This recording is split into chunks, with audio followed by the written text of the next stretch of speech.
Find stillness in the flow of the present moment.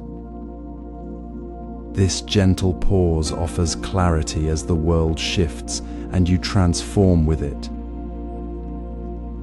You are exactly where you need to be right now. Share in the comments. What time is it where you are? What place holds you? And what truth are you holding within this breath? Let your presence be the anchor. Now, let's explore the web of life that connects us all. Breathe with the rhythm of the world around you. Feel the quiet space within this moment, unburdened by the rush of yesterday or the worry of tomorrow. This is where understanding begins. Not in the noise of separation, but in the gentle clarity of seeing things as they truly are, right view. The foundation we are exploring is not about having grand answers, but about seeing reality without the distortions we often add. It is seeing clearly, without the lens of fear or the story of being alone. Imagine a single leaf on a tree. It is not separate from the tree, nor from the soil below. The rain that nourished it, the sun that warmed it, the air that carried its scent, or the creatures that might rest upon it. The leaf exists only within this vast, living web. It draws life from the roots. Its color reflects the light. Its fall feeds the earth. To think of the leaf as merely a leaf is to miss the whole story. It is part of a dynamic, breathing system, constantly exchanging and connecting. We are no different. We are not isolated islands, but threads woven into the same fabric of existence. Your breath is drawn from the same air that moves through the trees, the same air that carries the scent of blossoms from a garden miles away. The warmth of the sun you feel on your skin is the same energy that fuels the growth of the grass beneath your feet. We are not separate from this web. We are the web, experiencing itself. This is not abstract philosophy. It is the simple truth of your immediate experience. Look around you, not with the eyes of separation, but with the eyes of connection. Notice the soft hum of the distant city, a sound that travels through the air you breathe. Feel the gentle breeze against your skin, a movement carried by the same winds that shape the clouds above the mountains. Hear the birdsong outside your window, a sound that resonates through the same air that fills this room. These are not background noises, they are threads of the web, actively connecting you to the world right now. What is one connection you can notice this very moment? Perhaps it is the sound of rain on the roof, the scent of coffee, the feeling of the chair supporting you, or the shared silence with someone nearby. Simply notice it, without naming it or trying to hold it. Let it be a quiet reminder of your place within the living whole. This simple act of noticing is right view in action. It is seeing the world not as a collection of separate things, but as a single, flowing reality. It dissolves the illusion of a separate self standing apart from life. When we see the deep connection, the idea of a separate, isolated me begins to soften. we see that we are shaped by the world and that the world is shaped by us, moment by moment.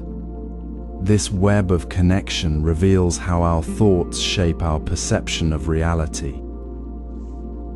A thought of separation creates a feeling of isolation, while a thought of connection fosters a sense of belonging.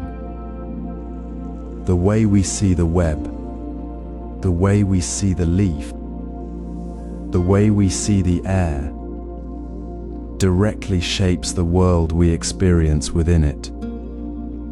This interconnectedness is not just a concept, it is the very ground of our being, right here, right now.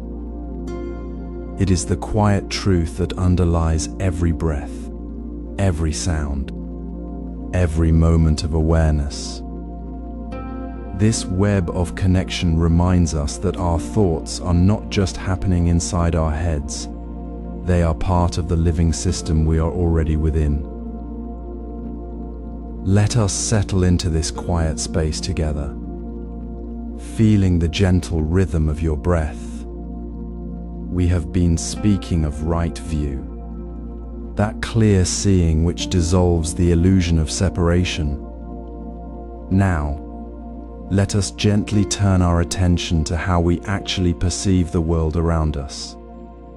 Often, we move through life wrapped in a constant stream of names and labels.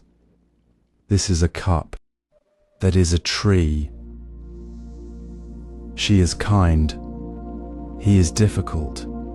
These words, useful as they are for daily living, create a veil between us and the direct experience of reality itself. They build walls where there are none, separating the thing from the seeing, the observer from the observed. The world as it truly is exists beyond these concepts, beyond the need for a name.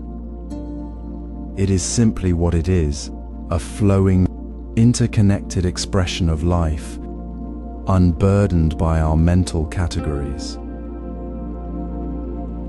Consider a single leaf resting on a windowsill. In our usual way, we might immediately think, that's a maple leaf, or it's dry, or it looks old. But what if, for just 60 seconds, we simply let the leaf be without any thought of what it is called? No need to label it. No need to judge its condition. No need to connect it to anything else. Just rest your gaze upon it. Notice the soft curve where it meets the stem, the subtle variations in color from pale green to deep amber, the way light catches its delicate veins. Feel the quiet presence of its shape, its texture, its very being, without adding a single word. In that space without naming, the leaf is not separate from you. It is simply part of the same living moment, the same unfolding reality. You're not looking at the leaf, you're experiencing it as it is, within the flow of now. This simple practice of observing without naming is not about emptying the mind, but about softening the grip of thought. It allows the raw, direct sensation of the leaf, its coolness, its lightness, its quiet presence to be felt fully, without the filter of a mental label. The label maple leaf is a useful tool for communication, but it cannot capture the unique, momentary reality of this particular leaf in this particular light, on this particular day. The world as it is, right here, right now, cannot be contained within any word. Words point towards reality, but they are not reality itself. They are maps, not the territory. So, take this moment. Choose a simple object nearby, a cup, a stone, a patch of light on the wall. Set a gentle timer for 60 seconds. Let your eyes rest upon it. Do not name it. Do not think about what it is for. Just see it. Feel its presence. Notice its color, its shape, its relationship to the space around it. Let the mind relax its habit of labeling. Let the object simply be as it is, in the quiet space of your attention. You may find your mind wanting to name it again. Gently return to the soft, open seeing. This is not about concentration. It is about releasing the need to define. It is about returning to the direct, unmediated experience of life as it unfolds before you. When we see without labels, we begin to notice the impermanence in everything. The leaf's color shifts with the light. The cup holds warmth that cools. The patch of light moves across the floor. In the space beyond naming, the constant flow of change becomes visible, not as a concept, but as a living truth felt in the very act of seeing. The world reveals itself not as a collection of separate, static things, but as a seamless, ever-changing current of presence. This is the gentle, clear seeing of right view, releasing the need to separate, to define, to hold on to a fixed idea of how things should be. We see the world as it is, already whole, already flowing, already connected within the living web of all that is. Imagine sitting quietly, the space around you feeling spacious and calm as we did in the last chapter. That quiet presence, the sense of being already whole within the living web of all things, is the ground from which we now gently step forward. We notice how easily we build invisible walls around our understanding. Walls made of assumptions about how things should be, how people act, and even how we ourselves must be. These assumptions, often formed long ago and rarely questioned, create mental barriers that block the clear view of reality as it truly is. They are like fog settling over a landscape we already know, making it seem unfamiliar and separate from our direct experience. The practice of right view does not demand forceful tearing down of these walls. Instead, it invites a gentle inquiry, a soft questioning that dissolves fixed ideas without resistance. It is not about attacking our thoughts, but about noticing them with curiosity, like observing clouds drifting across the sky. Consider this simple moment. A monk prepares tea for a guest. He assumes the water is perfectly warm, a common belief for his morning ritual. He pours it, expecting the familiar comfort. But as he takes the cup, he feels a slight chill. He pauses, not with frustration, but with a quiet question: is the water truly warm? Or am I assuming it must be? He checks the kettle, finds it only lukewarm, and realizes his assumption about the temperature had been clouding his direct experience. The tea, as it was perfectly fine, but his assumption had created a small barrier to the actual sensation. This gentle pause, this soft question, dissolved the fixed idea without judgment, allowing the reality of the warm cup to be felt clearly.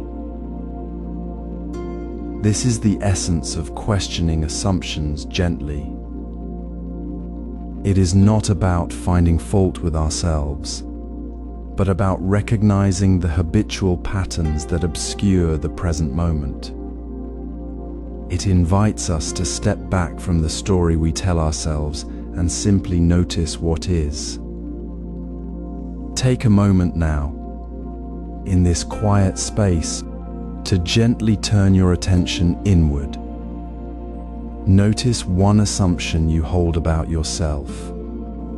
Perhaps a quiet belief like, "I'm not good enough," or "I must always be strong."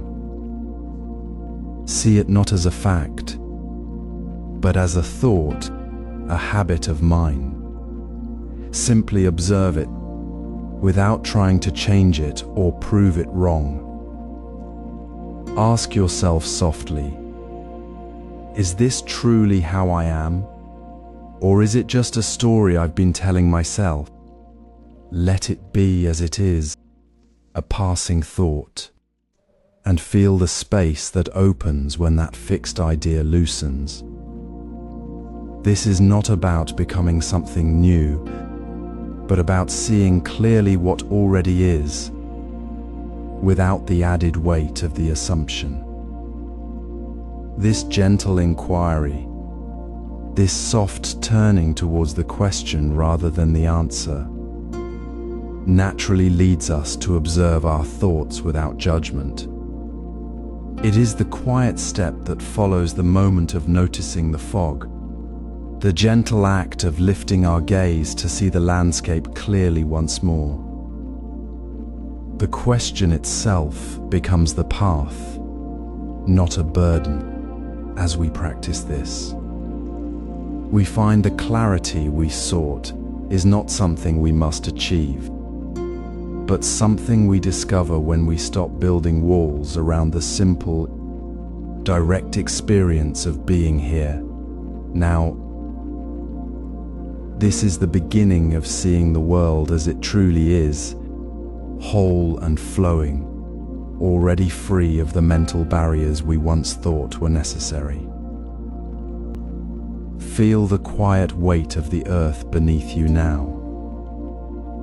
Not tomorrow's plans, not yesterday's echoes, but this very ground holding your feet, this simple, unchanging reality is our anchor.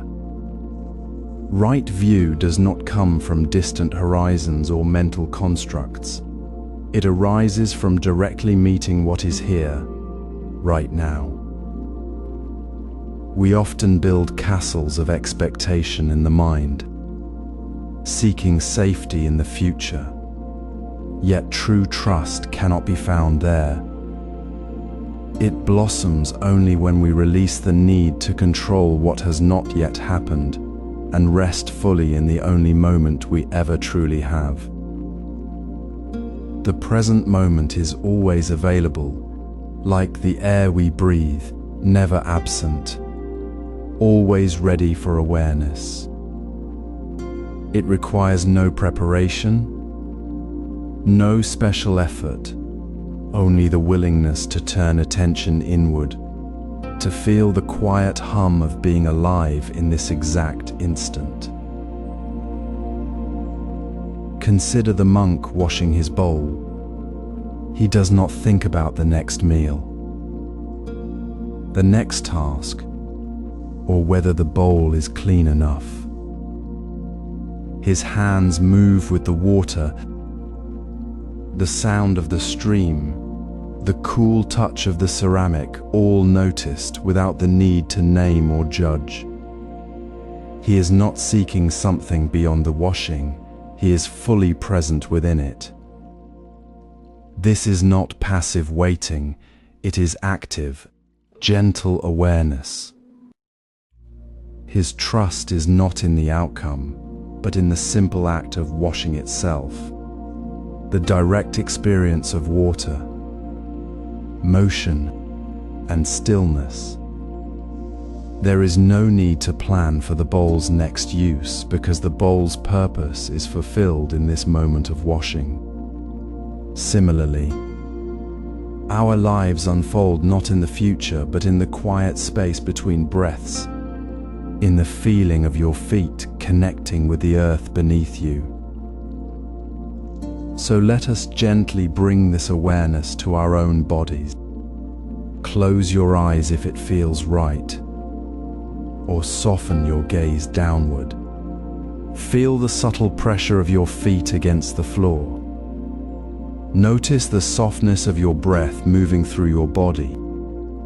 Do not seek to change anything.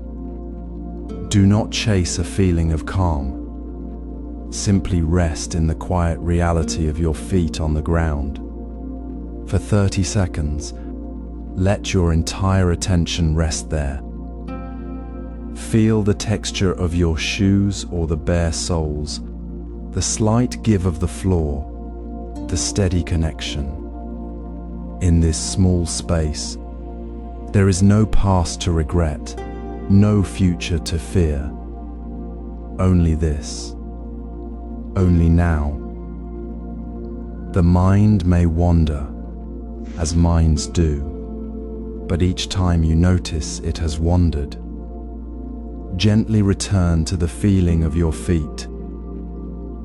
This is not about achieving stillness. It is about recognizing that stillness is already here, waiting beneath the surface of thought. The practice is simple, yet profound. It is the direct experience of the present, unfiltered by the mind's constant commentary. In this quiet practice, a deep shift occurs. As we trust the ground beneath us, we begin to trust the flow of life itself. We see that resistance to the present moment, whether to discomfort, to thought, or to simply being, only creates suffering. When we stop fighting what is, we find a natural ease, a spaciousness that was always there.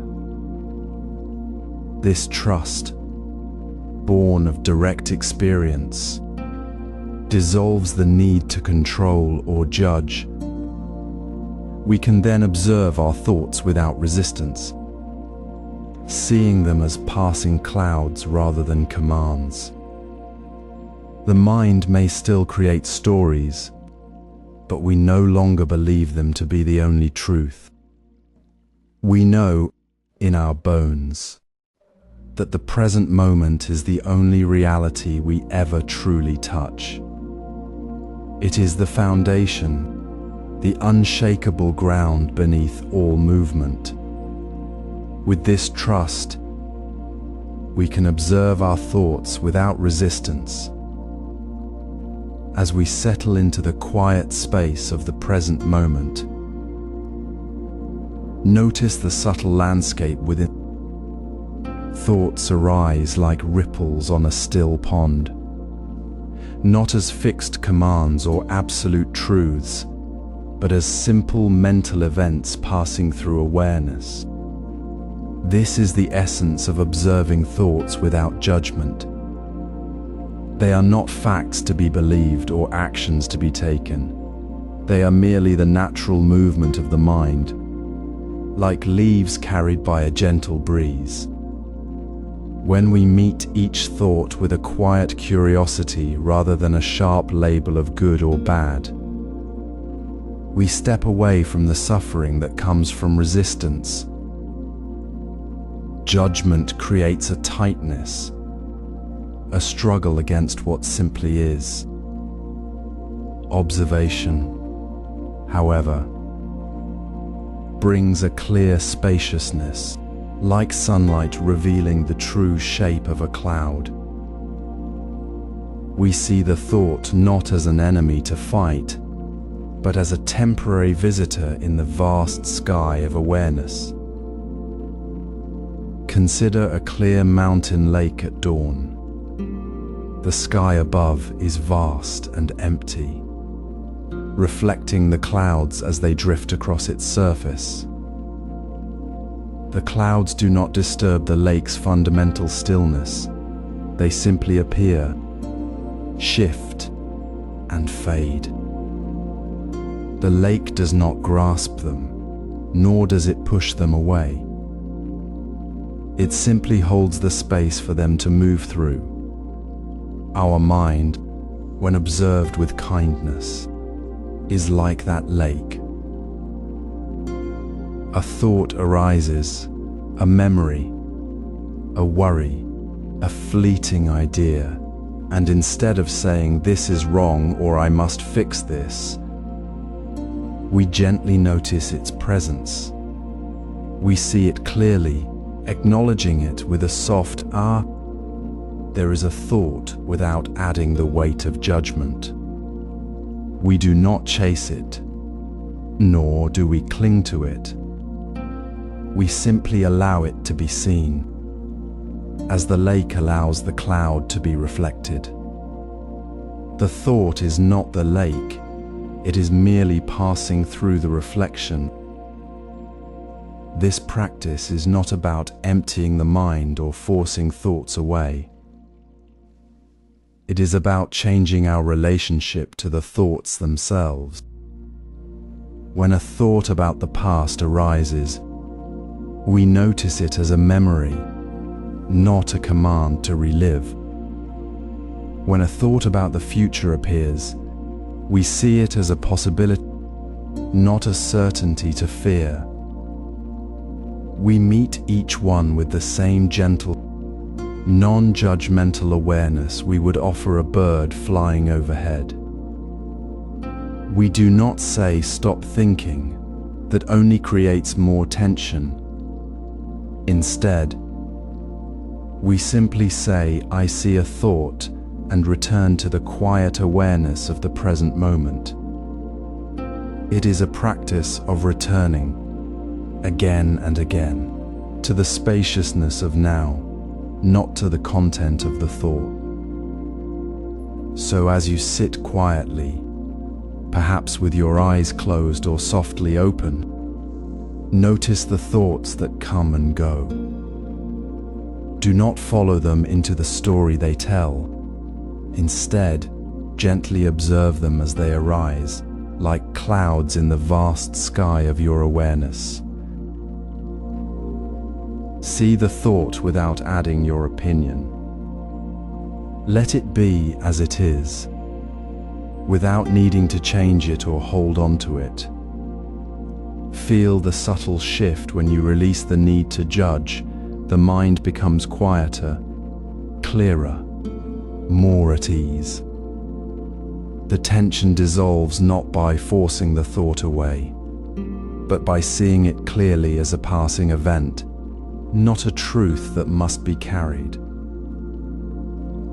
This gentle observation naturally allows thoughts to move through awareness without resistance, as clouds drift across the open sky. It is this very clarity, this freedom from the struggle of judgment, that leads us to let thoughts pass, not with force, but with the quiet ease of understanding. Feel the quiet space within as you settle into this moment. Notice how the sky holds all clouds without effort, without claiming them as its own. This is the mind's natural state, spacious and open, when we stop grasping at passing thoughts. They arise like clouds on a clear, endless sky, sudden shapes in the blue, yet never altering the sky itself. You do not need to chase them.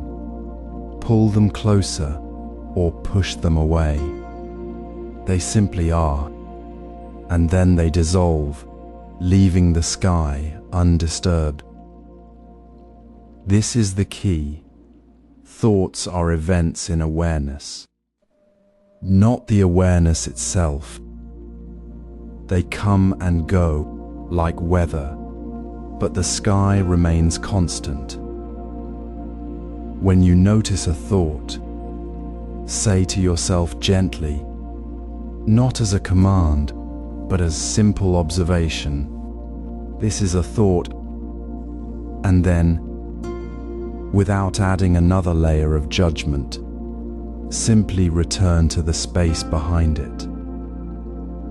That space is always there, calm and clear, waiting for you to notice it. It is not something you create. It is the mind's own nature, revealed when you stop fighting what is happening. Recall a recent moment when a thought arose, a worry about tomorrow, a memory of the past, a fleeting judgment, and instead of clutching it, you let it pass. Perhaps it was a concern about a meeting or a sudden flash of regret. You noticed it, acknowledged it without resistance, and then it drifted away.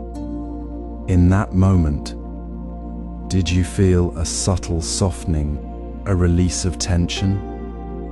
That is the space returning, the natural spaciousness of the mind, unobstructed by the need to hold on. You did not need to change the thought, you simply did not grasp it. This is the practice of non-attachment, not denying the thought, but recognizing its temporary nature. The mind is not a battlefield of thoughts to conquer, but a vast, open sky where clouds appear and disappear without disturbing the fundamental stillness. When you stop trying to control the clouds, you discover the sky is already whole. There is no need to be anywhere else or to become something different to find peace. It is already here, in the quiet space between thoughts, beneath the surface of the mind. This is not an idea to hold on to, but an experience to recognize in your own awareness.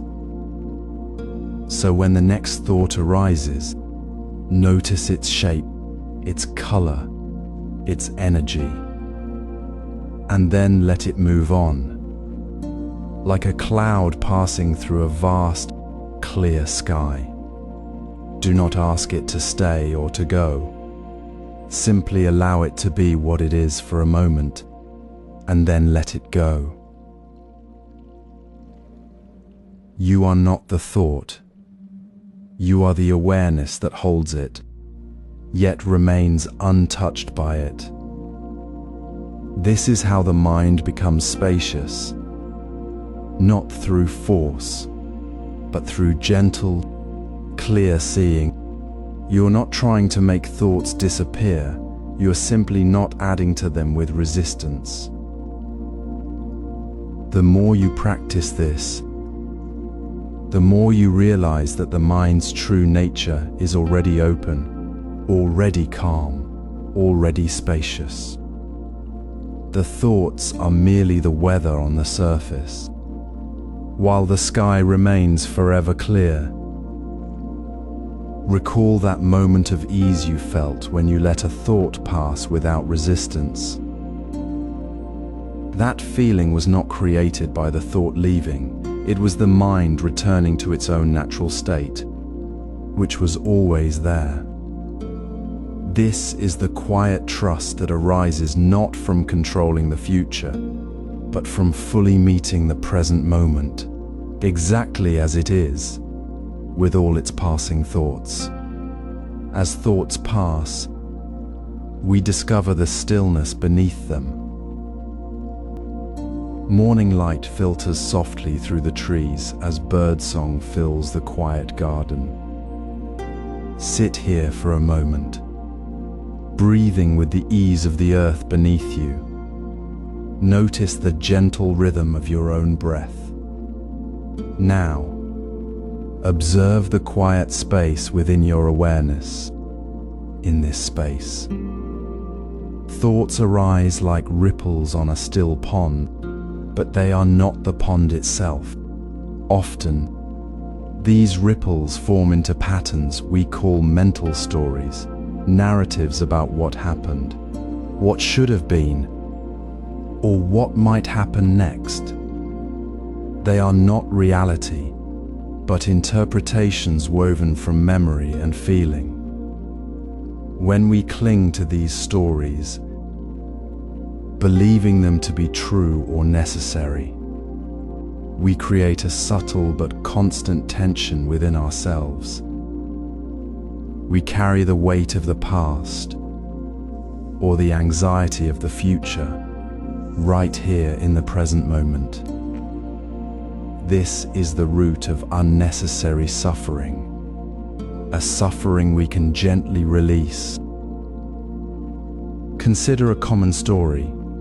Perhaps the memory of a conversation where you felt awkward or misunderstood. The story might go like this: I should have spoken up differently, or they thought I was foolish. This narrative feels real, heavy, and true in the moment it arises. But is it? Is it the actual event, or the story we've added to it? The story is a separate creation, a mental tapestry woven from a single moment. It lives only in our thinking mind, not in the quiet truth of what is happening now. Holding on to this story tightens the shoulders, quickens the heart, and pulls us away from the simple reality of this breath, this moment, this garden. Imagine a river flowing steadily towards the sea. The river carries leaves, twigs, and small branches. It does not cling to them, nor does it fight against their presence. It simply flows, carrying them along without resistance. The leaves are temporary events in the river's movement, not the river itself. Our thoughts, our mental stories, are like those leaves. They arise within the vast space of awareness, which is the river. We don't need to pull them out, nor do we need to follow them. We simply notice them as they float by, recognizing their temporary nature. This is not about forcing them away, but about gently acknowledging their presence without getting swept away by their current. To practice this gently, let your awareness settle into the quiet space of your mind. Notice when a story about a past event begins to form. Perhaps it's the memory of a minor disagreement, a missed opportunity, or a comment that stung. See the story unfold, the details, the emotions attached. Do not judge it. Do not argue with it. Simply see it as a story, like a cloud passing through the sky of your awareness. Feel the slight tightening that comes with believing the story, then allow that tightness to soften with your next breath. Notice the story, then let it flow on, like a leaf carried by the river. You are not the story, you are the river. The awareness that holds it without being defined by it.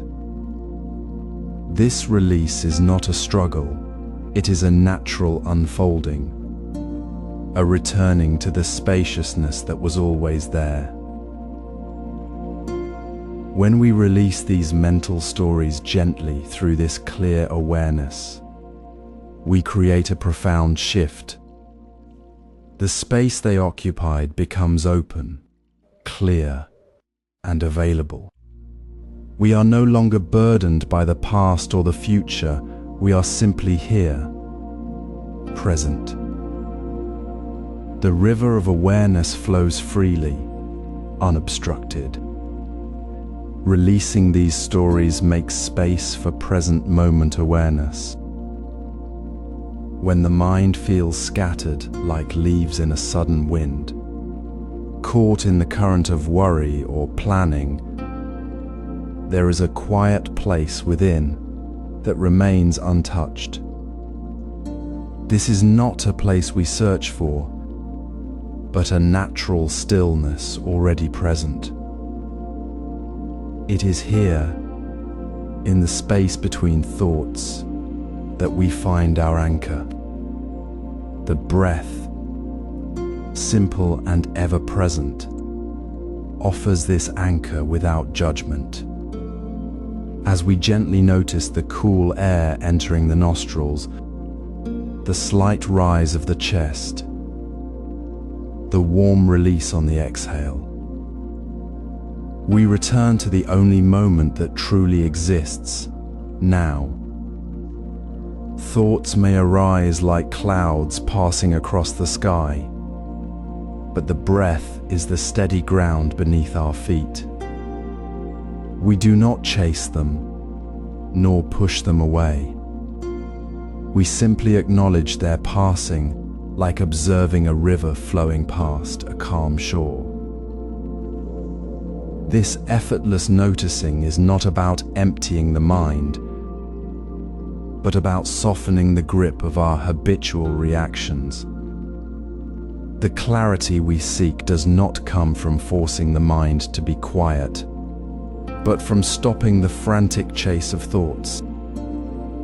When we stop grasping at the next idea or the past regret, the mind naturally settles, revealing a space of clear awareness.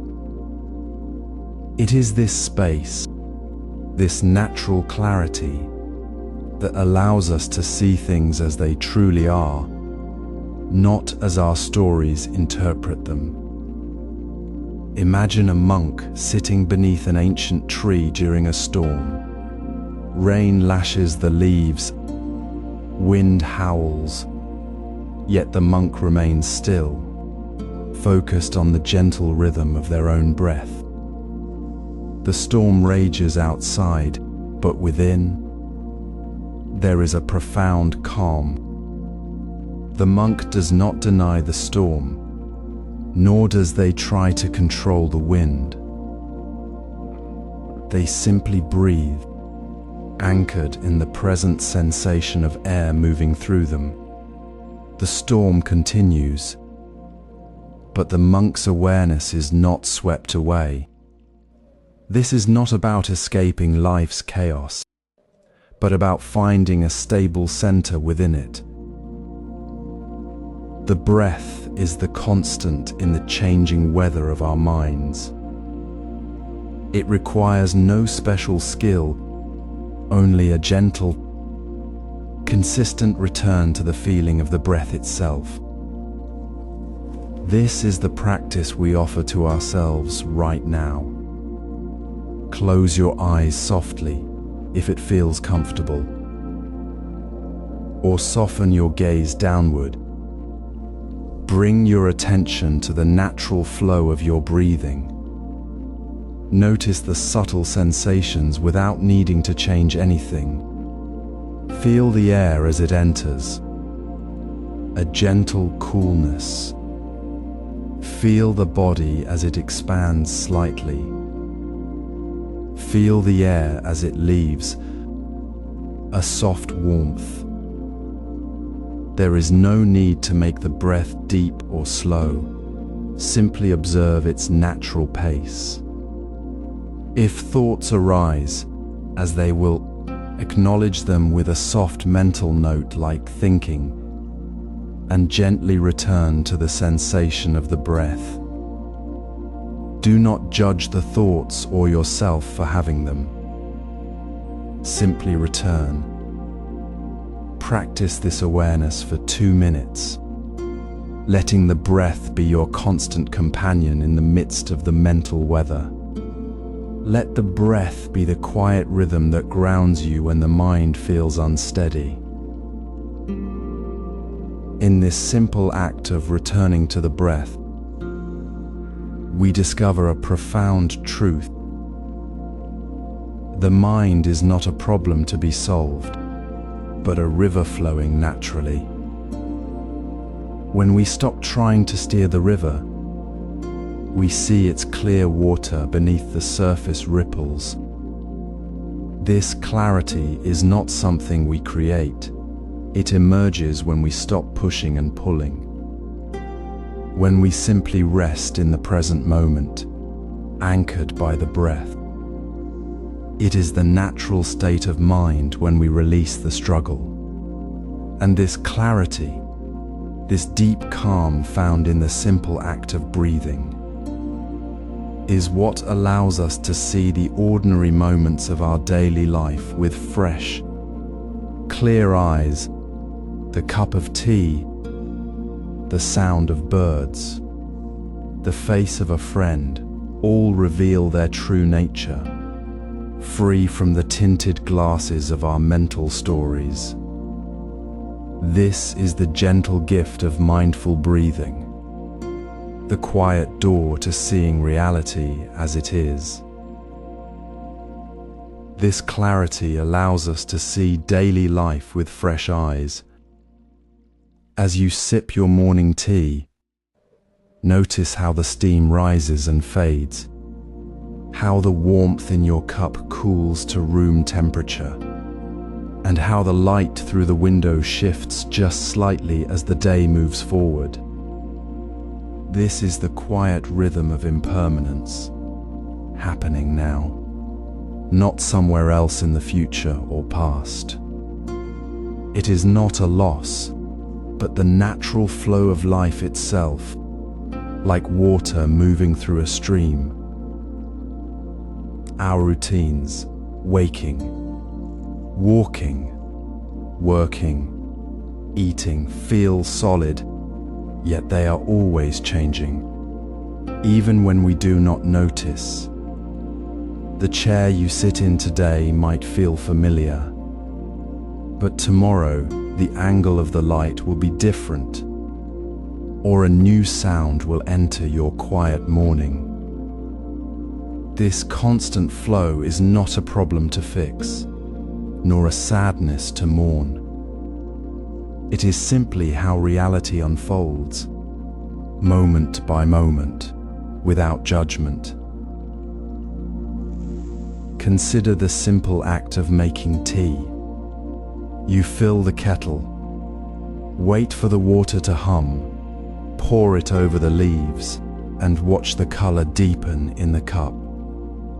Each step is familiar, yet the steam carries a different scent today. The kettle makes a slightly different sound.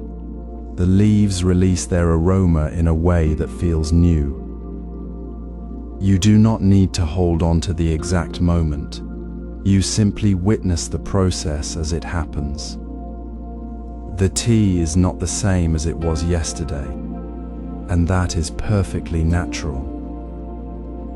This is not about missing what was, but about seeing clearly what is. Impermanence is not the absence of stability. It is the very ground of stability, the river that flows without stopping.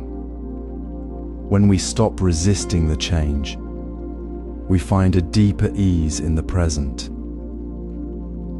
So today, as you go about your ordinary tasks, gently notice one small change.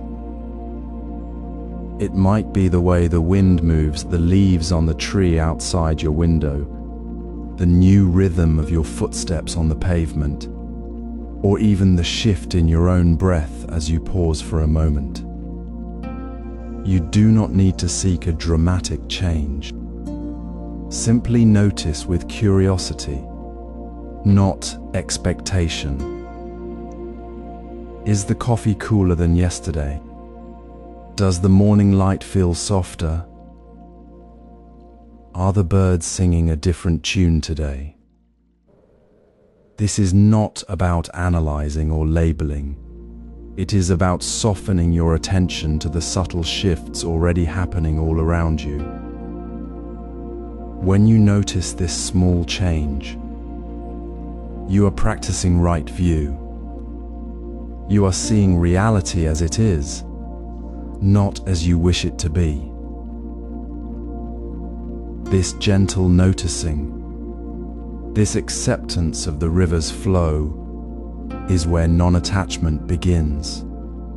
It is not about letting go of things with effort, but about realizing that holding tightly is the only true struggle.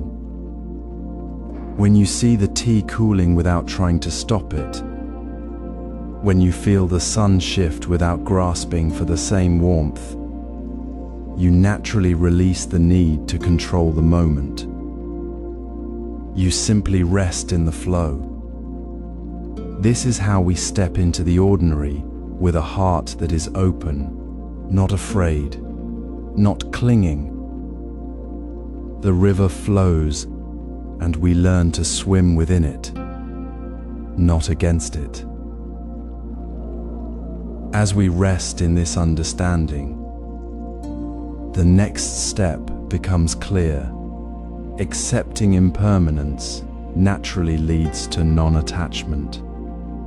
As we continue our gentle exploration of right view in daily life, we notice how the clarity we found in the simple rhythm of breath now invites us to see the ordinary work of our hands and mind with fresh eyes.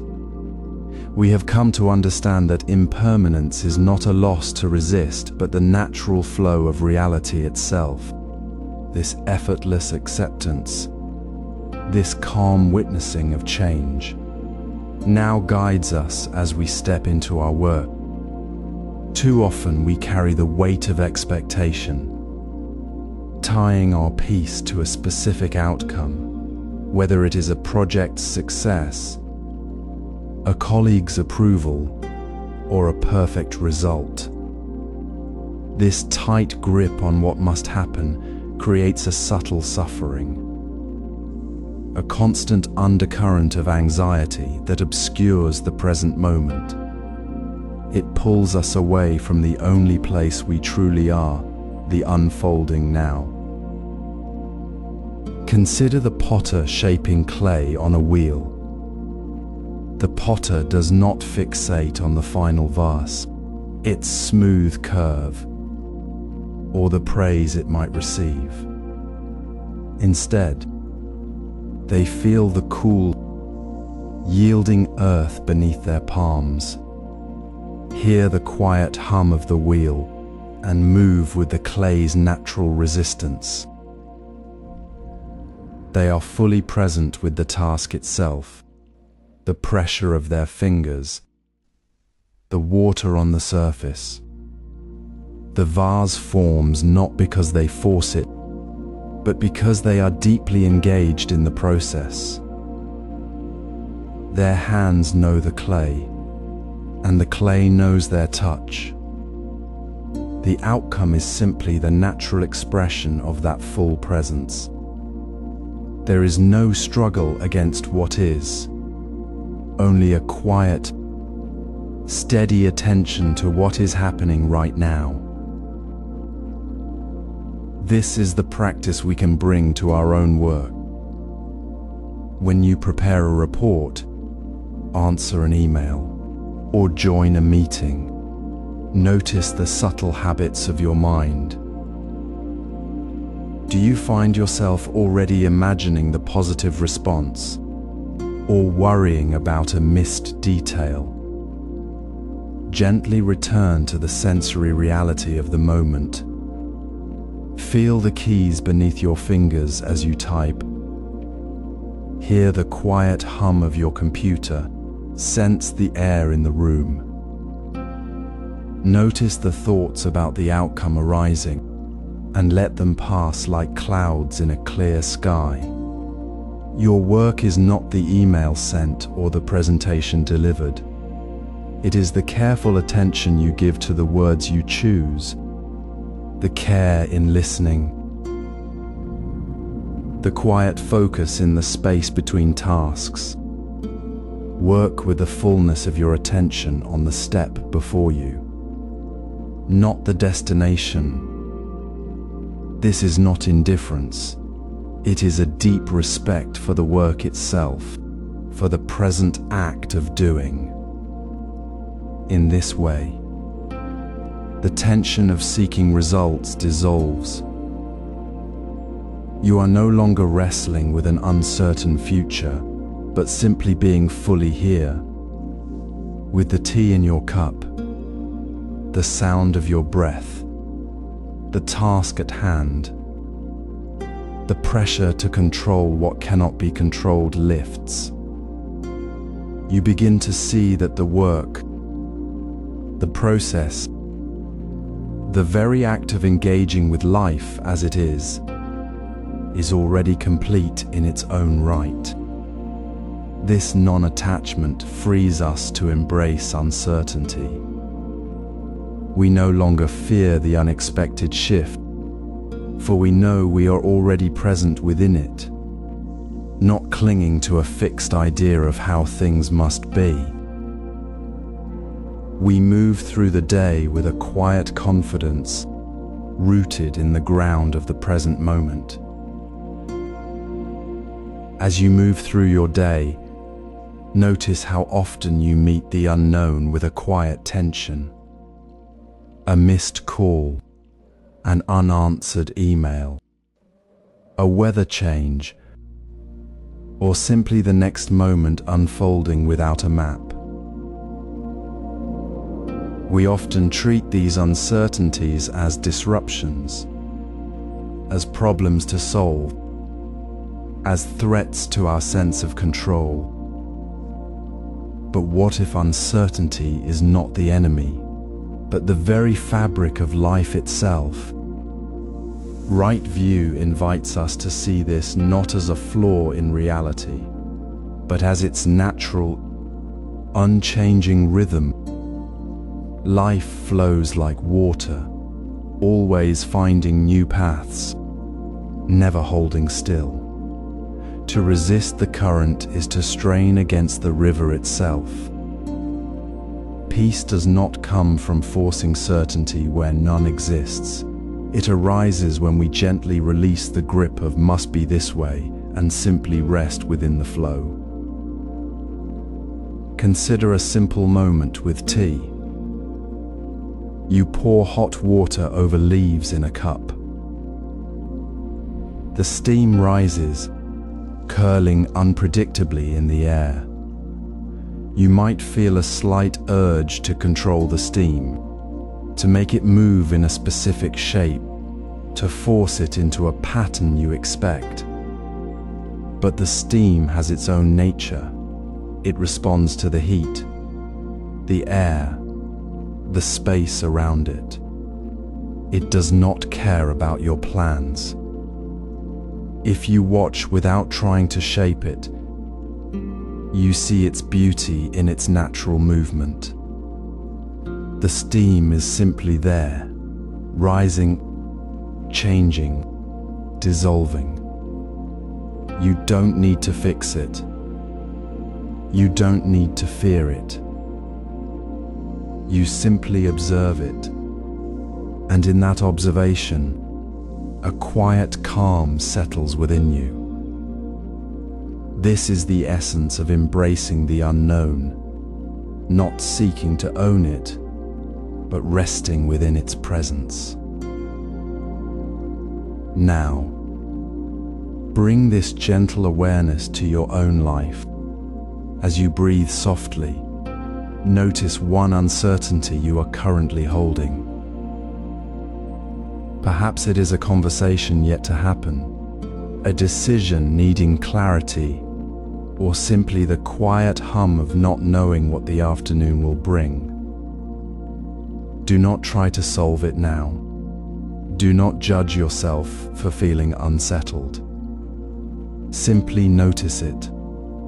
Feel the subtle tension in your shoulders, the slight tightening in your chest, the mental chatter about what if.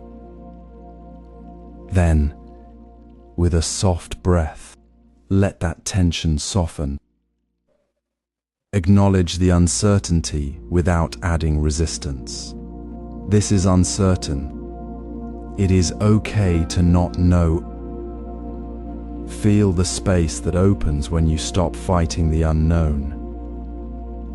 Feel the quiet peace that arises, not from having the answer, but from releasing the need for it. This is not passivity, it is active presence, a deep trust in the unfolding moment. This practice transforms how we meet the ordinary. When the bus is late, we don't fume. We notice the uncertainty and breathe. When a project takes an unexpected turn, we don't panic. We see the new path opening and flow with it. We stop seeing life as a series of events we must manage and start seeing it as a river we are learning to swim in. The peace we seek is not found in a fixed point, but in the very act of moving with the current, without resistance.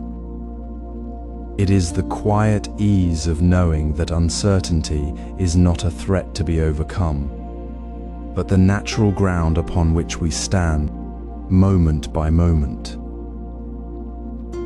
Embracing uncertainty allows us to see reality without resistance.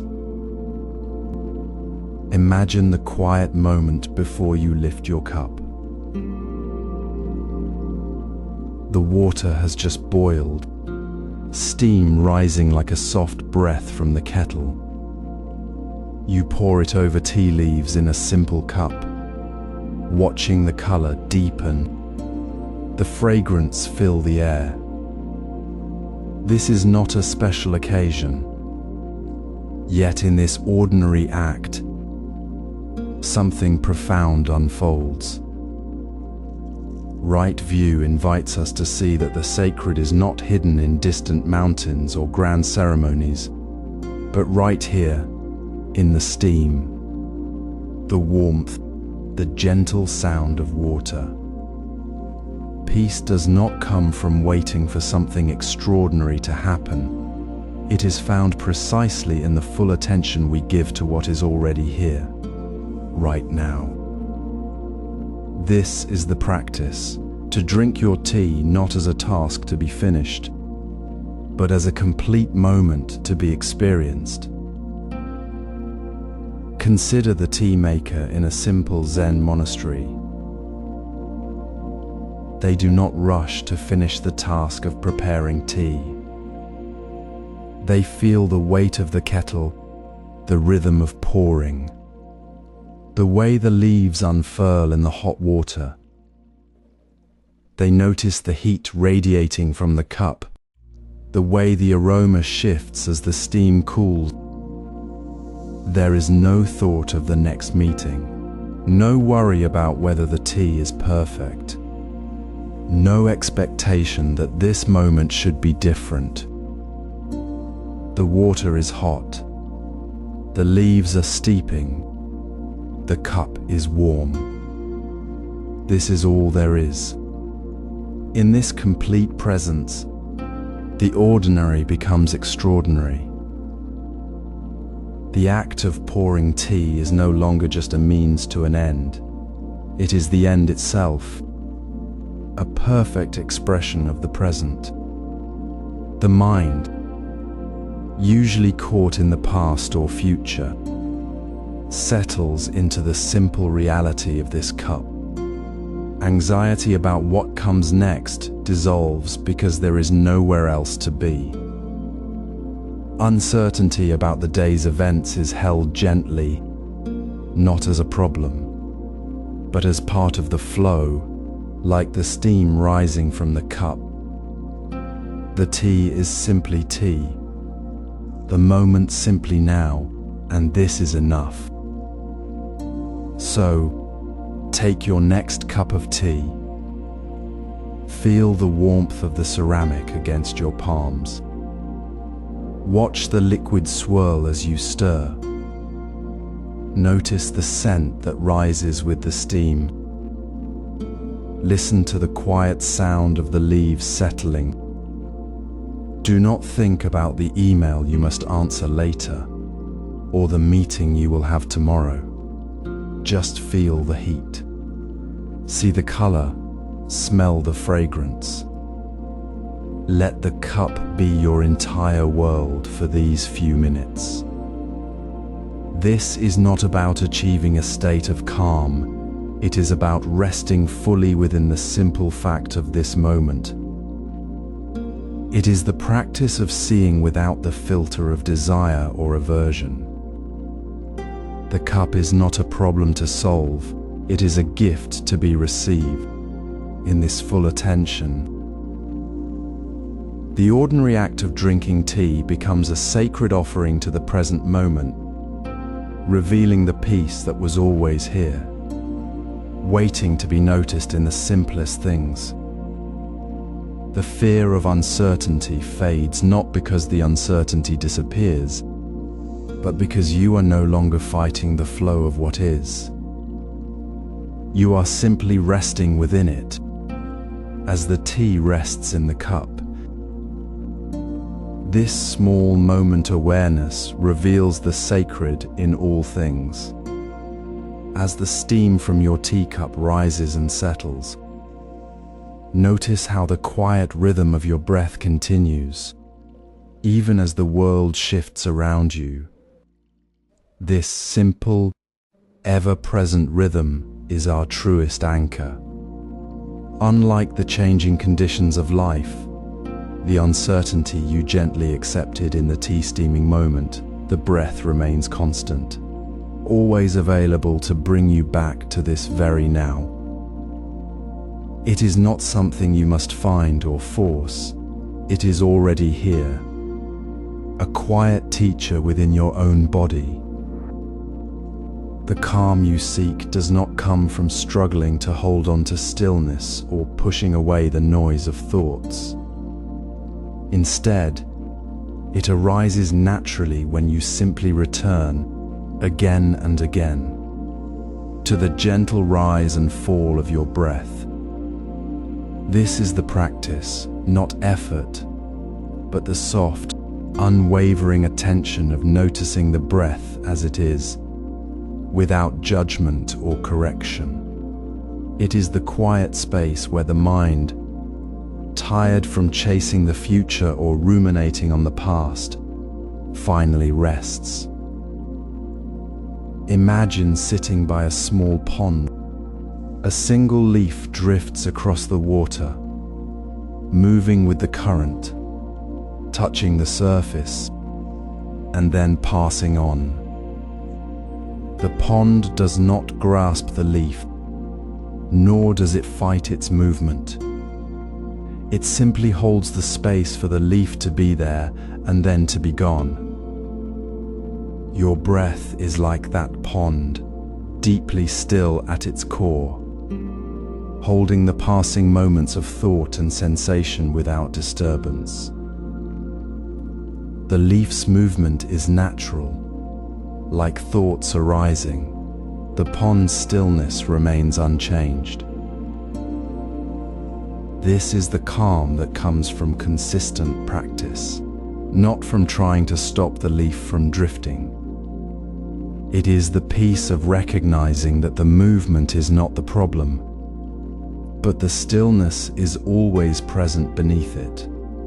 So let us practice together for 3 minutes.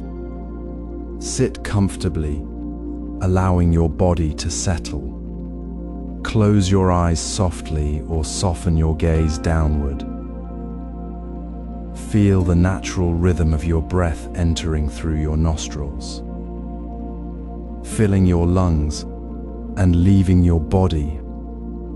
Notice the slight coolness on the inhale, the warmth on the exhale. Do not change it. Do not control it. Simply be aware of its presence, like feeling the gentle touch of a breeze. When your mind wanders, as it naturally will, gently guide your attention back to the breath's sensation, not with force, but with the same softness you offered to the steam rising from your tea. Each return is a gentle reminder of your anchor. You might notice the slight tension in your shoulders melting away, or a quieting of the inner chatter. These are not signs of success, but simply the natural unfolding of presence when attention is gently placed. This is not about achieving a perfect state, but about meeting each moment with awareness, exactly as it is. The 3 minutes are not a test, but a small gift of time to rest in the simplicity of breathing. As the minutes pass, feel how the constant rhythm of your breath becomes a steady ground, a quiet harbor in the flow of life. The thoughts that arise about your day, your worries, your plans can be observed like clouds passing through the sky, seen without being caught by them. You are not the cloud, you are the vast, clear sky holding it. This calm presence, cultivated through this simple, consistent practice, allows you to observe thoughts more clearly. As the rhythm of your breath settles into its natural flow, a quiet shift occurs within the space between thoughts. You may have noticed how the mind often feels like a constant current, thoughts flowing one after another like water in a stream. But what happens when you gently pause just before the next thought arises? This is not about stopping thoughts, but about noticing the spacious quiet that exists between them. The mind is naturally quiet when not engaged in the stream of thinking. It is not empty, but deeply still, like the calm surface of a pond reflecting the sky without a ripple. This stillness is always present, beneath the surface of mental activity, waiting to be recognized. Imagine sitting by a window on a quiet afternoon. Clouds drift across the sky, sometimes dense, sometimes thin, moving with their own pace. Your awareness remains steady, the clear sky itself, not the clouds passing through it.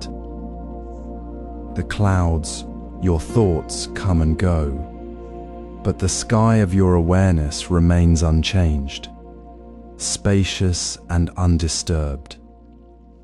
You do not chase the clouds or cling to them, you simply observe their passage within the vast openness. This is the gentle pause we speak of. It is not a forced effort to empty the mind, but a simple noticing of the natural quiet that exists between the movements of thought. When you pause, even for a single breath, you step out of the river of thinking and rest within the riverbank of pure awareness. Now, bring this gentle noticing into your own experience. As you sit quietly, perhaps after the mindful breathing of the previous moment, Let your attention rest on the space just after a thought ends. Do not search for the next thought. Instead, simply notice the quiet that follows. It is there, a soft, clear space where the mind rests without needing to create anything. You may feel a subtle ease, a lightness, as the constant effort to think or control fades. This space is not something you make, it is the mind's own natural state, revealed when you stop pushing it to be something it is not. It is the stillness beneath the surface of mental activity, the quiet beneath the noise. Reflect on this space within yourself. Notice how the mind feels when it is not chasing thoughts or clinging to them. Feel the quiet, the simplicity, the deep peace that arises simply from not engaging. There is no need to do anything here. You are already resting in the clarity that is always available.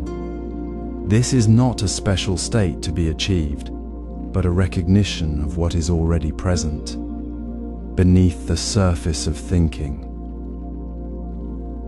The space between thoughts is not empty. It is full of gentle awareness, full of the quiet strength of simply being. This space reveals the stillness beneath mental activity. It is not a temporary calm, but the fundamental nature of mind itself, clear and undisturbed when not caught in the current of thought. In this quiet space, you discover that peace is not something you find outside yourself, but the very ground of your being, always present when you pause to notice. As we settle into the quiet space between thoughts, a gentle shift occurs. The stillness cultivated in the previous moments becomes the natural ground for noticing. The world does not need to be forced upon us. It simply arrives, carried on the breeze, through the window or from the garden. There it is, the sound of a bird. Not a thought about a bird, not a memory of birdsong, but the actual sound itself, clear and immediate. This is not something we create. It is the simple, present reality of our senses. Awareness has always been here, woven into the fabric of our being, ready to receive what is. We do not need to seek it out or build it up. We simply allow the ear to hear, the mind to rest in the sound without adding words or story. Consider the old Zen master sitting beneath the ancient pine. A bird calls from a branch nearby. He does not think, "How beautiful," or "What kind of bird is that?" He simply hears the sound, the vibration, the quality of the call. It enters his awareness like water entering a cup, without resistance, without needing to be shaped. The sound is not separate from him. It is the sound of his own listening, the sound of reality itself speaking. In that moment, there is no separation between the listener and the sound. The mind is not busy with judgment or memory. It is simply open, receptive, and quiet. This is the natural state of awareness, always present, always available. When we stop trying to control or explain the moment, now, let us practice this simple presence. Find a moment of quiet, perhaps sitting by a window or in a quiet space. Close your eyes if it helps, or softly rest your gaze. Breathe gently, allowing the body to settle. Then, simply listen, not to the sound of the bird, but to the listening itself. Let the sound of the bird be the only thing that matters for 60 seconds. If your mind wanders to thoughts about the bird, or to the next thing you need to do, gently return to the sound. Notice the pitch, the rhythm, the way it fills the air. Does it feel light or deep? Is it sharp or soft? Let the sound be the anchor, not a thing to be understood, but a simple experience to be felt. Do not try to hold it, to make it last, or to find meaning in it. Simply let it be.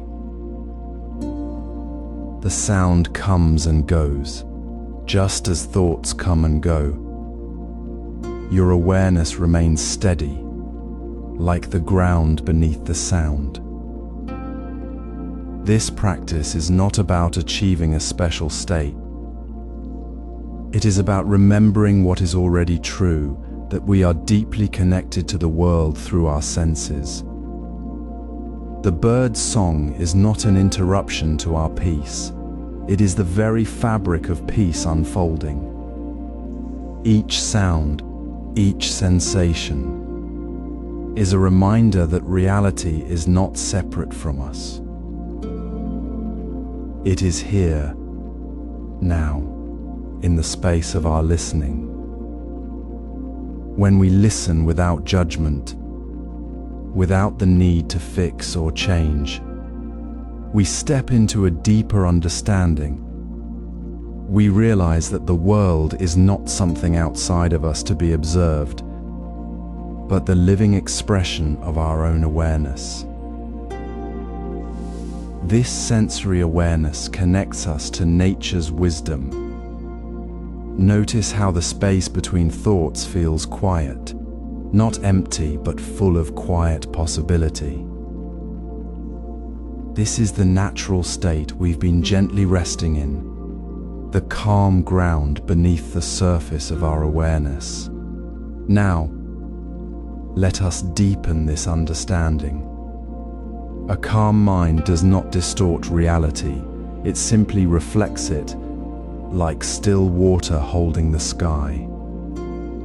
Clarity does not come from the frantic activity of the thinking mind, but from the profound stillness that remains when thoughts settle.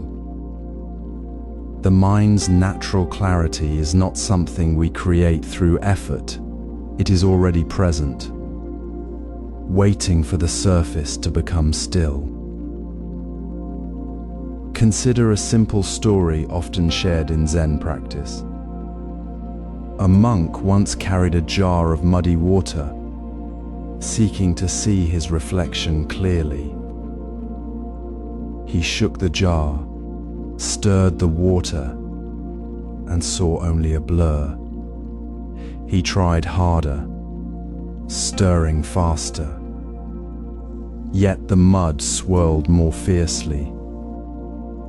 Finally, he placed the jar down, sat quietly, and let the water rest. Slowly, the mud settled to the bottom, and the water became clear.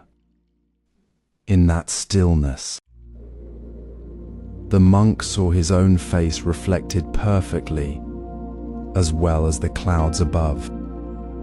The water did not become clear through force, it became clear through rest. Our mind is like that water.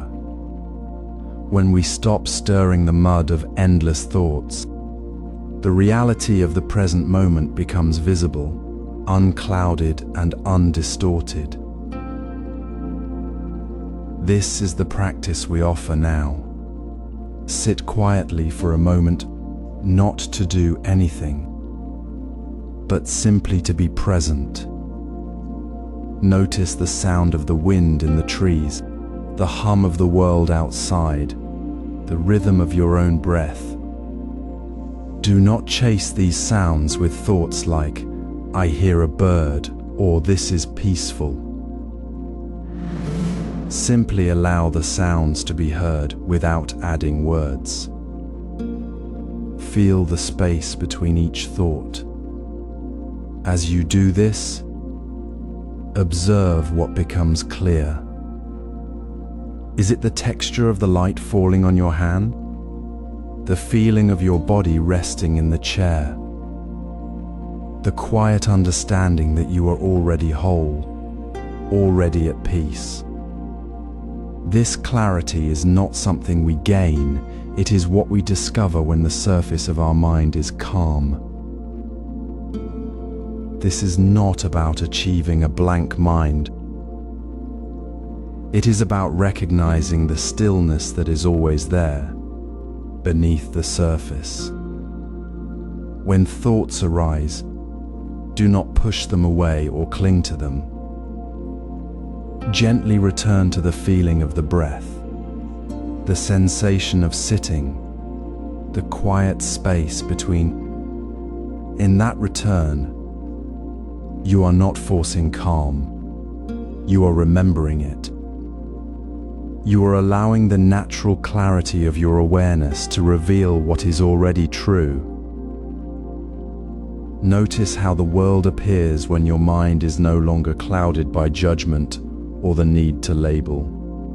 A leaf on a branch simply is a leaf. The sound of rain simply is rain. The feeling of warmth simply is warmth. There is no good or bad here, only the direct experience of what is. This is the clarity of still water. It is not a special state we reach. It is the very ground of our being, revealed when we stop stirring the mud.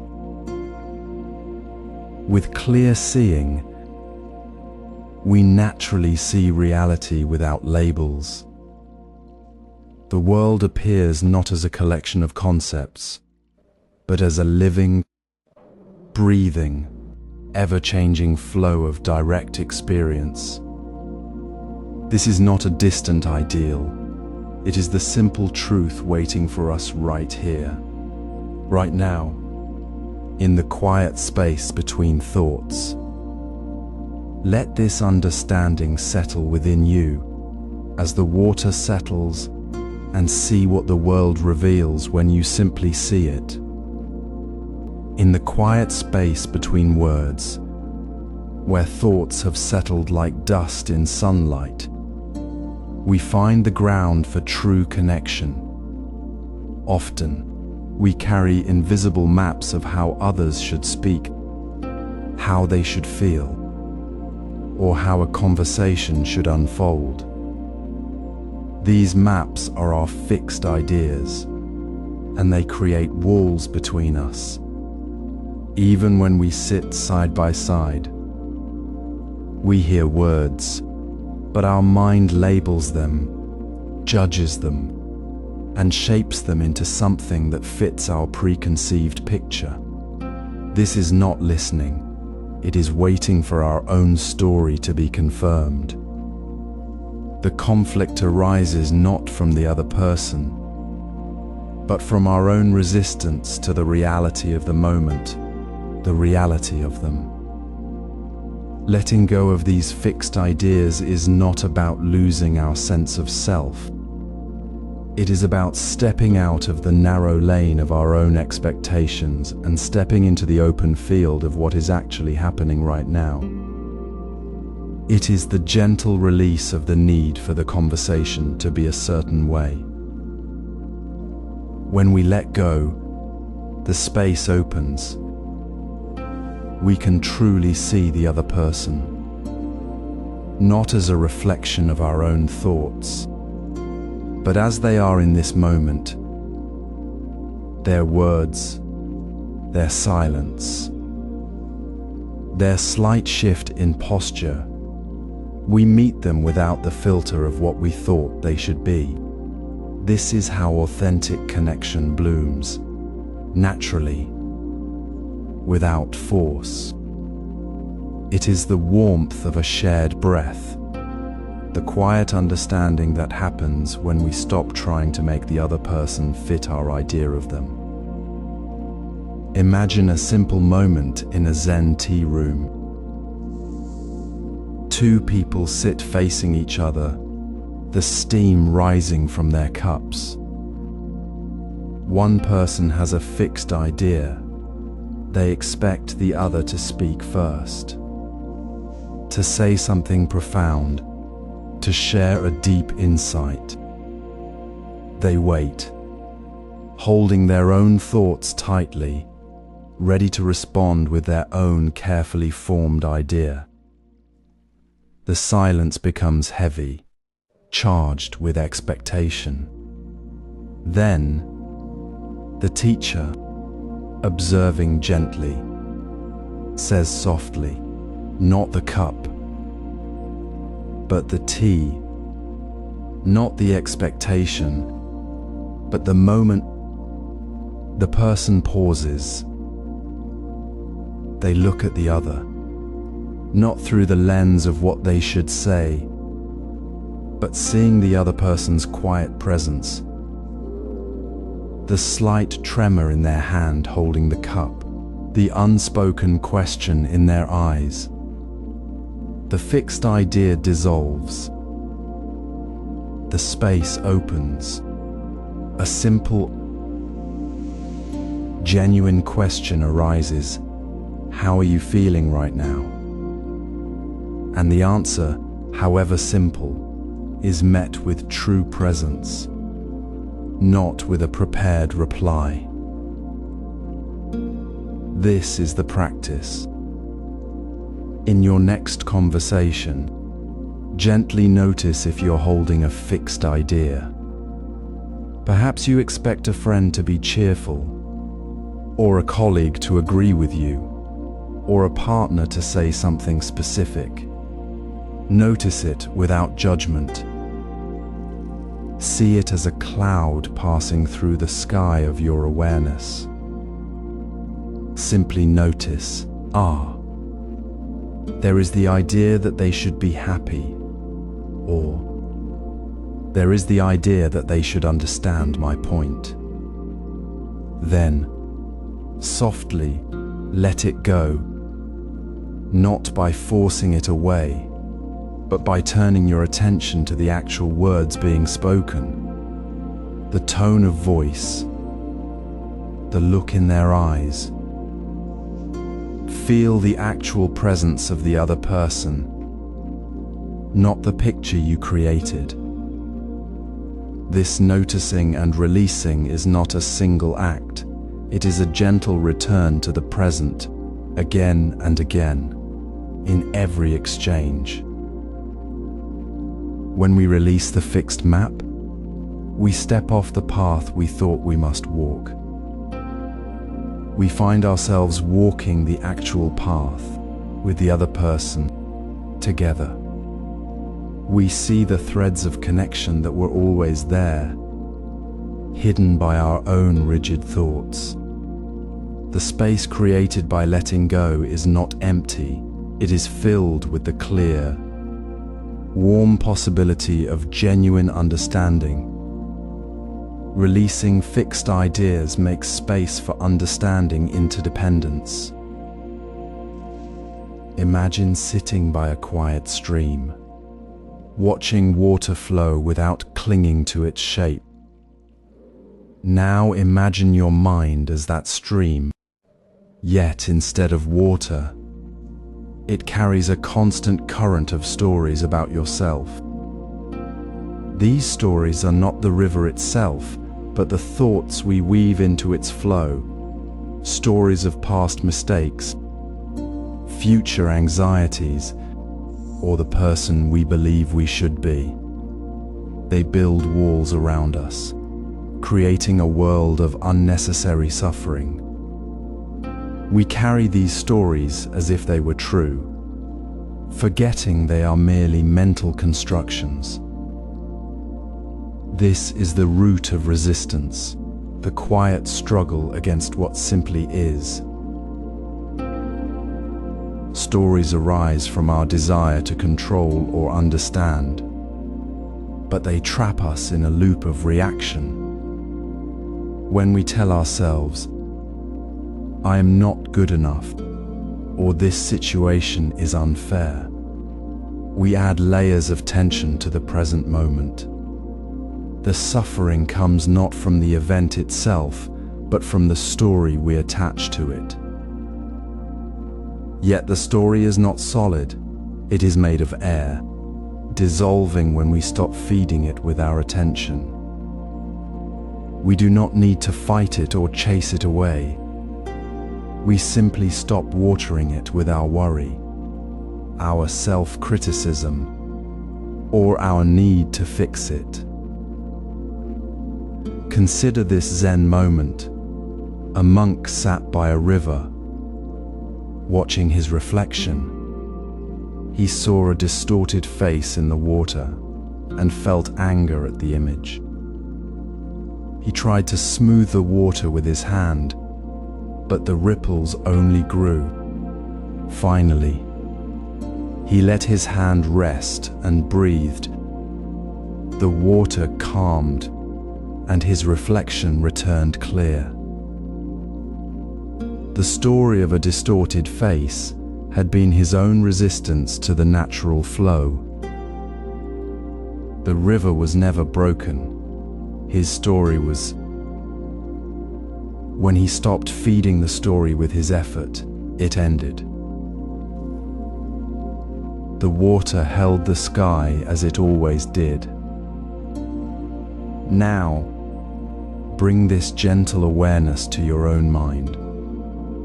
Notice when a story about yourself dissolves. Perhaps it is when you realize a criticism you held about yourself was not true, or when a worry about a future event fades as you simply sit with it. It might happen in a quiet moment, like when you look in the mirror and see only the face before you, not the story you've told about it for years. You do not need to chase this dissolution or make it happen. It occurs naturally when you stop clinging to the narrative. You may feel a lightness, a space opening where the story once stood. This is not about becoming someone new. It is about seeing that you were never bound by the story in the first place. Let this be your practice today. Notice the stories without judgment. When a familiar narrative arises about your worth, your actions, your place in the world, pause.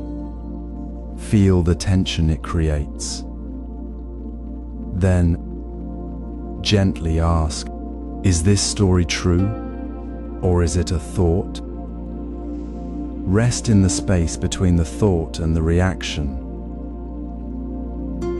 The story may not vanish instantly, but as you stop feeding it, it loses its power.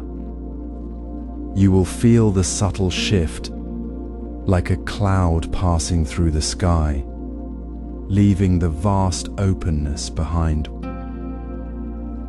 This is not a grand achievement, but a quiet return to what is. When the story ends, what remains is the simplicity of the present moment, the breath, the sound of birds, the feeling of your body sitting here, now.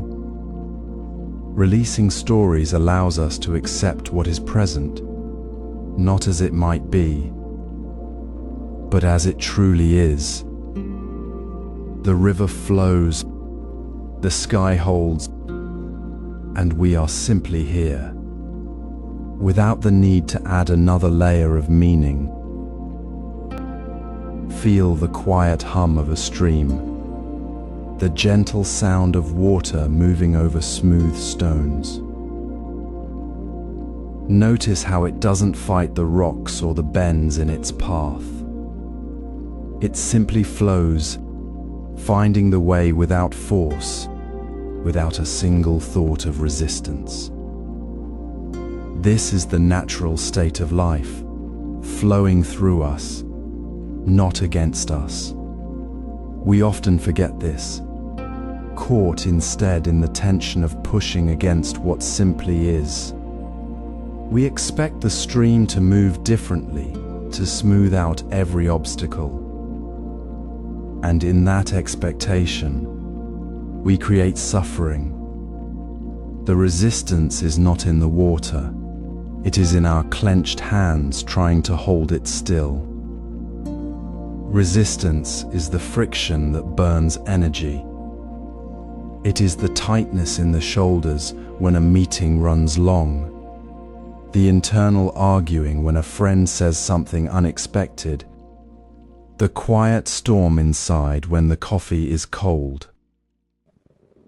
We resist the present moment because it doesn't match the story we've built in our minds.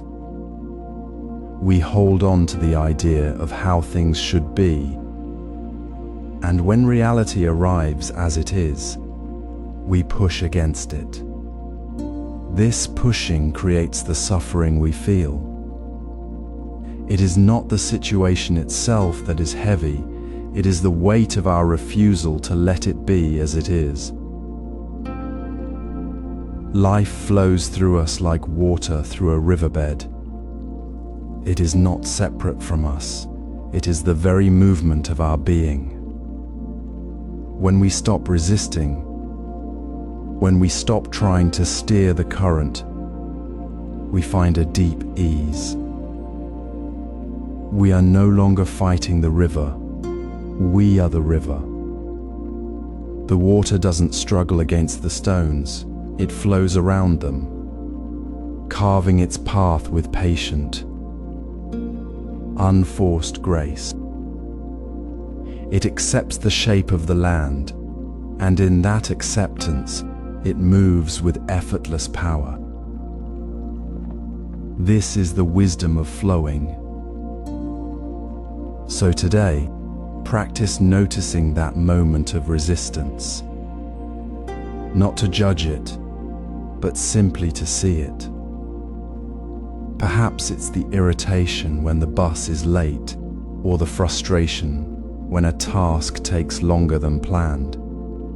Notice the physical sensation, the tightness in the chest, the quickening breath.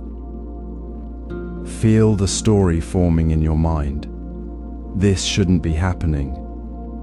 Then, gently, without forcing anything, soften. Breathe into the tightness. Allow the feeling to be there without adding another layer of resistance. See the situation as the water sees the rock, simply a part of the current, not an enemy to be conquered. Let the bus be late. Let the task take its time. Simply be present with what is, without the need to change it. This small act of noticing and releasing is the practice. You might find it subtle at first. This softening, the resistance may still arise, but now you have a choice. You can choose to flow with the current of the moment rather than fight against it. The struggle dissolves not by becoming passive, but by recognizing the true nature of things. The water doesn't stop flowing because of the rock, it flows through the rock's presence. Similarly, we don't stop living because of circumstances, we live through them with greater ease. This is the profound peace found in letting go of the need to control the river. When resistance fades, what remains is the simple, clear awareness of the water moving. There is no struggle, only the natural flow. And in that flow, we find our truest place, resting not against the world, but within it. This flow leads to accepting what is present without struggle. Feel the quiet hum of the wind moving through the leaves outside your window. Listen to the gentle rhythm of your own breath. This moment, exactly as it is already here. Not a moment to wait for. Not a moment to fix or change. It is simply present. Acceptance isn't resignation, a quiet giving up. It is the clear seeing that arises when we stop fighting what is happening right now. It is the deep knowing that the present moment, however it appears, is always sufficient. There is no need to add anything to it, no need to subtract anything from it. The river flows, we do not need to hold it back. The present moment holds everything we need. It holds the sound of the wind, the warmth of the sun, the quiet space within your own breath. It holds the fullness of life as it is happening, right here, right now. Consider the story of the old monk who lived alone in a small mountain hut. One winter, he fell ill with a severe fever. His body ached. His mind felt foggy. He could not mend his clothes, could not gather firewood. For a long time, he struggled against the discomfort, wishing for the strength he had known, resisting the weakness. His suffering deepened. Then, one morning, lying still in his bed, he simply noticed the coolness of the stone floor beneath his feet, the soft light filtering through the thin paper of the window, the steady beat of his own heart. He didn't try to make the fever go away. He didn't judge his weakness. He simply accepted the reality of his body and the quiet of the room. In that moment of clear acceptance, the fever seemed less heavy. The cold floor felt like a grounding presence. The light felt like a gift. He realized the illness wasn't the enemy, his resistance to it had been. He found a quiet peace within the very circumstances he had fought against. This was not passivity. It was the active clarity of seeing things as they truly are, without the cloud of "this shouldn't be." The gift was not the absence of illness, but the presence of peace within it. Now, gently turn your attention inward. Notice one small thing you are already accepting right now. Perhaps it is the sound of traffic outside, the feeling of your feet on the floor, the quiet space between your thoughts. Notice the subtle shift that happens when you stop pushing against it. You might notice the weight of your body resting in the chair, the gentle rise and fall of your chest, the fact that the light is soft right now. You don't need to change it. You simply notice it. And in that noticing, you find a quiet ease. This is the practice, not forcing, not resisting, but seeing clearly what is, right here, right now. It is the simple, profound act of recognizing the sufficiency of this moment. When we accept what is, reality reveals itself without the distortion of our judgments. We see the wind moving the leaves, the warmth of the sun, the quiet strength within the stillness. We see life as it truly is, not as we wish it to be. This clarity is the foundation for true freedom. Accepting what is present allows us to see reality without judgment. It is the doorway to the peace that is always already here, waiting in the gift of this very moment. Feel the quiet space within you now. Let the gentle rhythm of your breath settle the mind. This moment, exactly as it is, holds a profound simplicity we often miss. We live surrounded by words, labels, and stories that shape how we see everything. A leaf is called maple or oak. A feeling is labeled sad or happy. A person becomes kind or strange. These words are useful tools, yet they also create a barrier between us and the direct, unfiltered experience of life itself. Before we name the leaf, before we call the feeling anxiety, the leaf simply exists in the sunlight. The feeling arises as pure sensation in the body. Reality is experienced first, the label added second.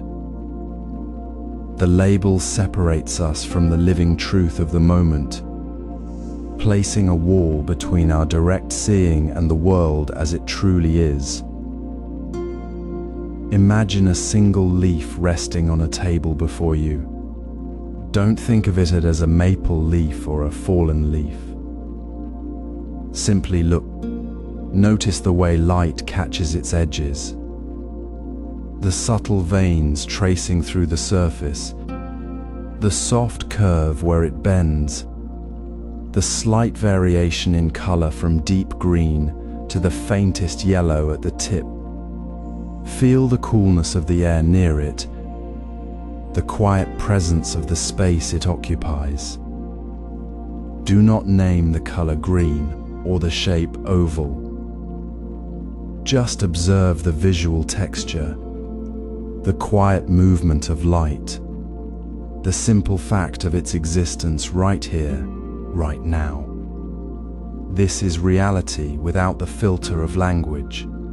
It is the direct encounter, unmediated by thought. This simple practice is not about forgetting words.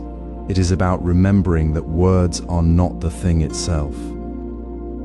When you observe your cup, notice the warmth of the ceramic against your fingers, the smoothness of its surface, the way the light glows through the translucent rim, the gentle weight in your hand. Do not say, "This is my cup," or "This is ceramic." Just feel the warmth. See the light. Sense the presence. In that space before the word forms, there is a deeper connection. You are not separate from the cup. The light, the warmth, you are simply experiencing the whole, seamless reality of this moment. The separation created by my cup dissolves, revealing the immediate, shared presence of all things. This quiet observation, this returning to direct seeing without the need for labels, is the heart of seeing reality clearly. It is the gentle shift from thinking about life to being within it, fully awake to the texture of the present.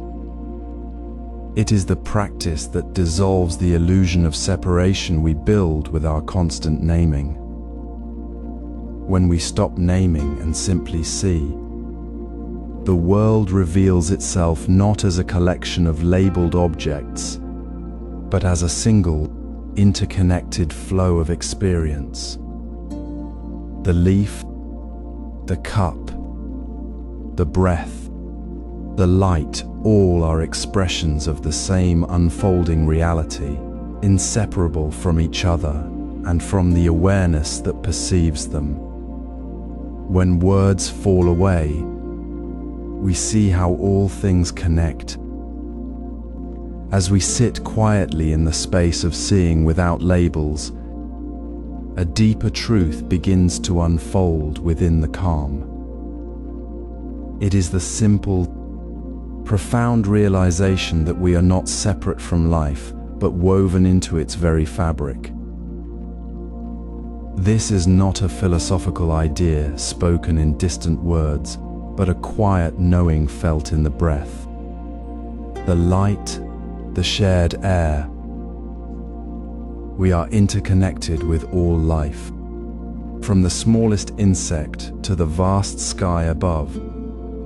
This connection is the bedrock of right view, the clear seeing that dissolves the illusion of isolation.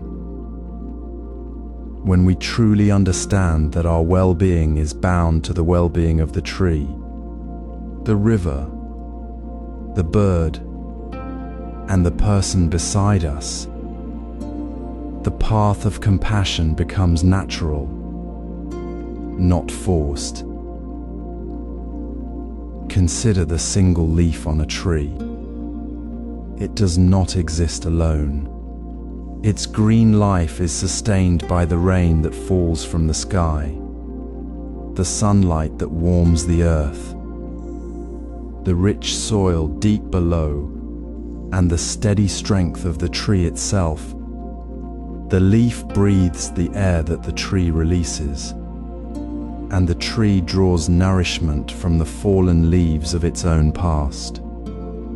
The wind that stirs the leaf is the same wind that moves the clouds above the mountains, the same wind that rustles the grass in the meadow.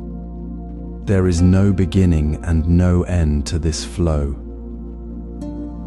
The leaf is not apart from the rain. The sun, the soil, the tree, the wind. It is the rain, the sun, the soil, the tree, the wind, all in one moment of being. This is interdependence in its simplest, most immediate form, a truth seen without needing to name it. Now, take a gentle pause. Let your awareness rest on one small, ordinary moment of connection to nature. Perhaps it is the warmth of the sun on your skin as you sit here. Remembering the sun's light travels across space to touch you.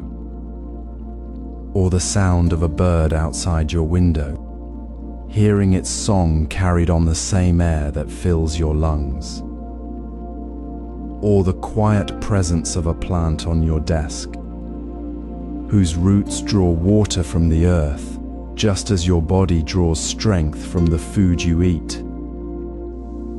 Notice this connection without thinking about it. Feel it as a simple fact, like the air you breathe. Where do you feel this link right now? In the coolness of the morning air, in the taste of clean water, in the rustle of leaves you see. Simply notice one way you're already connected, as naturally as breathing. This noticing is not an intellectual exercise. It is the quiet unfolding of a deeper understanding that has always been there, waiting for us to see it clearly. The moment we recognize that the tree's roots hold the earth, and our feet hold the earth too, the separation between self and other gently dissolves. We see not a separate me observing the world, but a living part of the whole, breathing, growing, and resting within the same vast, interconnected reality. This understanding transforms how we see the ordinary. The cup of tea we hold becomes a vessel of rain, sun, soil, and the hands that tended the plant. The walk to the store becomes a journey through a living web of air, light, and shared space. The ordinary moment, once seen through the lens of separation, now reveals its hidden depth. It is no longer just a moment.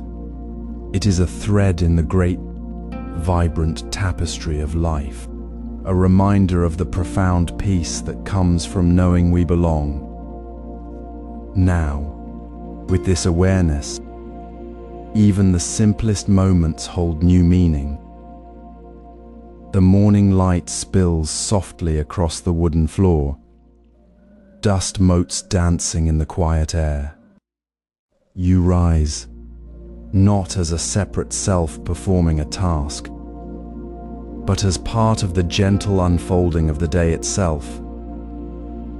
This is not about seeking something extraordinary beyond the ordinary. It is about recognizing the extraordinary already woven into the fabric of the commonplace. Sacredness does not reside in distant temples or rare moments of awe. It is found precisely here, in the simple act of pouring water, of breathing in the cool air, of feeling the weight of a teacup in your hands. We have been taught to see the world through labels. This is just a cup. This is just morning. This is just routine. But labels create a wall between us and the direct, vibrant reality of experience. When we step beyond the name, the ordinary becomes a doorway. Consider the ritual of making tea. It is a moment often done without thought, a mechanical movement to fuel the day. Now, let us see it anew. Feel the coolness of the ceramic pot as you lift it. Hear the soft gurgle as water flows into the kettle. Watch the steam rise in delicate spirals, carrying the scent of earth and leaves. As you pour the water over the leaves, notice the color deepening, the steam warming your face. Feel the heat of the cup in your palms, the quiet focus required to hold it steadily. This is not merely making tea, it is a meeting with the present moment, a sacred offering to the simple act of being alive. The water, the leaves, the steam, the cup, your hands, all are part of a single, seamless flow. There is no separation here between the sacred and the ordinary. They are one reality seen clearly. This is the practice, to perform a routine task with reverence, not as an effort to become holy, but as an act of seeing clearly. It is not about adding holiness to the moment, but about removing the veil of distraction that hides the holiness already present. When you brush your teeth, feel the bristles against your gums, the coolness of the toothpaste, the rhythm of the motion. When you walk to the kitchen, feel the ground beneath your feet, the air on your skin, the sound of your own breath. Each action, each moment becomes a thread in the living tapestry of your life. not a separate thread to be collected later. The profound meaning is not hidden away. It is the very texture of the moment you are living. It is in the water, the steam, the warmth of the cup, the quiet focus of your attention.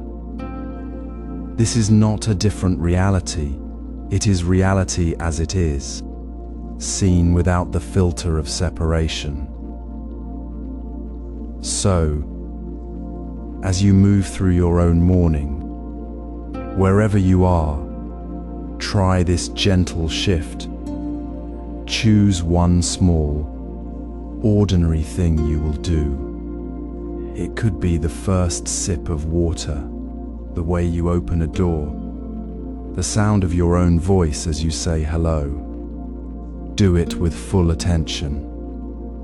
Feel the connection between your hand and the object, between your breath and the air. Let the simplicity of the act be your teacher. There is no need to force it or make it grand. Simply be present as the water flows, as the steam rises, as the cup warms your hands. In this presence, the ordinary is revealed as sacred, not because it has changed, but because you have seen it clearly. Seeing the ordinary as sacred deepens our presence, transforming the mundane into a continuous, gentle reminder of our inherent connection to all that is. Watch the single leaf as it drifts down from the branch, not rushing, not resisting, simply moving with a gentle breath of the wind. It has no agenda, no need to be elsewhere. It is fully present in its own quiet unfolding, a small, perfect moment of falling and landing. This is the wisdom nature offers without words, a lesson written in the language of the present. We often seek profound truths far from where we stand, forgetting that reality's deepest teachings are woven into the ordinary fabric of this very breath, this very moment. The leaf does not ponder its future decay or cling to the branch it leaves behind. It simply is, teaching us that impermanence is not a loss, but the very essence of life's gentle flow. Each shift in its path, each touch of the breeze, reveals a truth we miss when we hurry past. Observe the leaf resting now on the earth. See how its veins trace the shape of the sky, how its edges soften as it meets the ground. It holds the warmth of the sun, the memory of rain, the quiet strength of the tree that nurtured it. This single leaf is not just a leaf, it is a living mirror reflecting the interconnected dance of all things. The soil it touches nourishes the roots below. The air it shares carries the breath of countless creatures. In its stillness, it reveals the truth that we are not separate from this moment, but woven into its very thread. This is not an idea to be grasped, but a feeling to be known in the quiet space between thoughts. The sacred is not hidden in distant mountains or ancient temples. It is here, in the soft fall of a leaf, in the way light touches a window pane, in the sound of a bird passing by your door. Now, let your gaze rest gently on the world around you, right here, right now, not seeking something grand, but simply noticing what is already present. Look at the pattern of light on your wall. Feel the air moving softly against your skin. Notice the way a single strand of hair falls across your forehead. See the quiet life in the dust motes dancing in a sunbeam. This is the practice, to see without judgment, without the need to change it, to simply be present with what is. The leaf teaches us that wisdom is not found in the future or the past, but in the precise, clear seeing of this moment. It is in the ordinary, unremarkable details that reality reveals its true nature, impermanent, interconnected, and utterly precious. There is no need to seek beyond the leaf, beyond the breath, beyond the simple fact of being here. The wisdom is already in your awareness, waiting for you to notice it with the quiet reverence you'd give to a single, perfect leaf.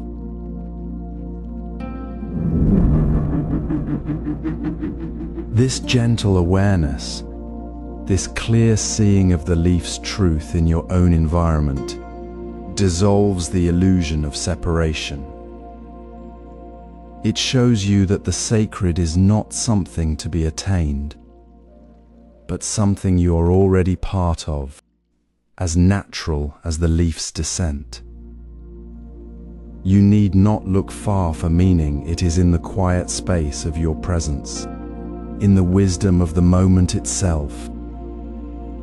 This wisdom guides us into deeper stillness. As the quiet hum of the world settles around you, let your body find a place of rest. This is not a seeking for something distant, but a returning to what is already here. Sit with your back naturally straight, neither rigid nor slumped, allowing the earth's steady presence to support you. Feel the ground beneath you, the air moving gently through your body. This posture is not about force, but about alignment with your own inherent stillness. It is the simplest act of being present, yet it holds profound meaning. Stillness in this practice is not a void or a pause. It is active, alive, and deeply engaged with the flow of life. It is the mountain that remains steady while the seasons change, the river that flows without resistance, the deep calm beneath the surface of a pond. This stillness is not passive waiting. It is the natural state of the mind when we stop pushing and pulling. It reveals what has always been true. The mind is not a storm to be calmed, but a clear sky, naturally present when the clouds of distraction are seen through. When you sit, you're not trying to become still. You are simply uncovering the stillness that is already there, like sunlight emerging after clouds part. Notice how thoughts arise, like leaves floating on a stream, observing them without grasping or pushing them away. This is the heart of Zazen. It is not about emptying the mind, but about resting in the clear awareness that holds all things. For the next 5 minutes, let your body be a mountain, your breath a gentle rhythm, your awareness a soft, open space. Feel the weight of your body meeting the earth, the subtle rise and fall of your chest, the quiet space between thoughts. Do not chase the next thought. Do not cling to the last. Simply rest in the knowing that you are here, now, in this moment, fully present. This is not a moment to be endured, but a moment to be deeply known. The mind's natural state is not a blank page, but a clear mirror reflecting reality as it is. When you sit like this, you are not separate from the breath, the sound of a distant bird, the feeling of your feet on the floor. You are the stillness that holds it all. The practice is not difficult. It is simply returning to what you already are, moment by moment. You need no special place, no special time, only the willingness to sit with your own being, exactly as it is. Let the ordinary act of sitting become your teacher. Notice how the mind naturally wants to move, to label, to react. But the practice invites you to soften into the space before the reaction. This is how understanding deepens, not through intellectual effort, but through the quiet, unwavering presence of simply being.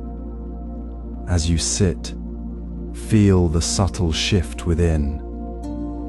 The constant chatter begins to soften, not because you're stopping it, but because you are seeing it clearly. You are not the thought, you are the awareness holding the thought. This is the revelation of Zazen. The mind's natural state is one of clarity and peace, always available beneath the surface. This stillness allows us to observe thoughts without reaction. Sit quietly now, letting the room hold you as you settle onto your cushion.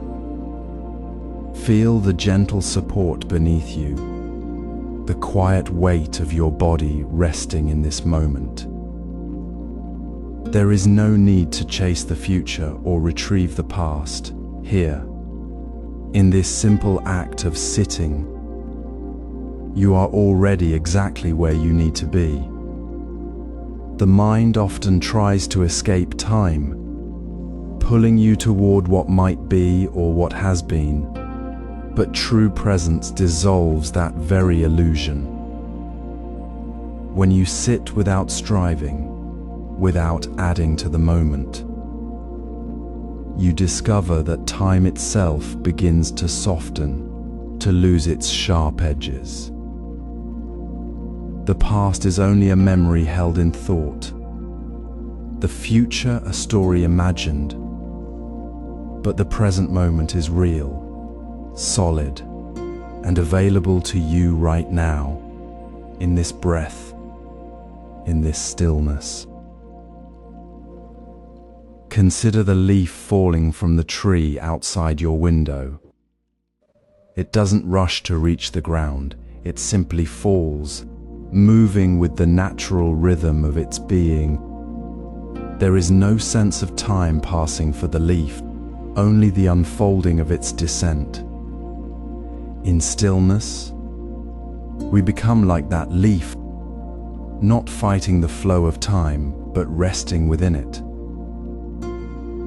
The sound of distant rain, the subtle shift in your posture, the gentle rise and fall of your breath, these are not distractions pulling you away from the present. They are the very texture of the present moment. Notice how, as you soften your focus and let go of the need to control or understand every sensation, the constant chatter about time, the minutes ticking, the hours passing begins to fade. The mind, accustomed to measuring and judging, finds quiet when it stops trying to move through time and simply rests within it. This is not about emptying the mind of thoughts, but about resting with them without being swept away. When a thought arises, observe it like a cloud passing through the sky, noticing its shape and color without needing to chase it or cling to it. Feel the ground beneath you, the air in your lungs, the quiet hum of the world around you. In this simple noticing, without adding commentary, you are fully present. The ordinary details, the warmth of sunlight on your skin, the sound of a bird, the subtle feeling of your hands resting on your knees become the path. They are not separate from wisdom. They are wisdom itself, revealed in the quiet space of attention. You don't need to seek beyond this moment for meaning. Meaning is found in the very act of being here, fully awake to what is. Let this ordinary sitting become your teacher. Notice how easily time dissolves when you stop resisting the present. Notice the natural clarity that emerges when you stop struggling to be somewhere else. The stillness you seek is not something you must create. It is the ground you are already standing on. The clarity that was always beneath the surface of thought.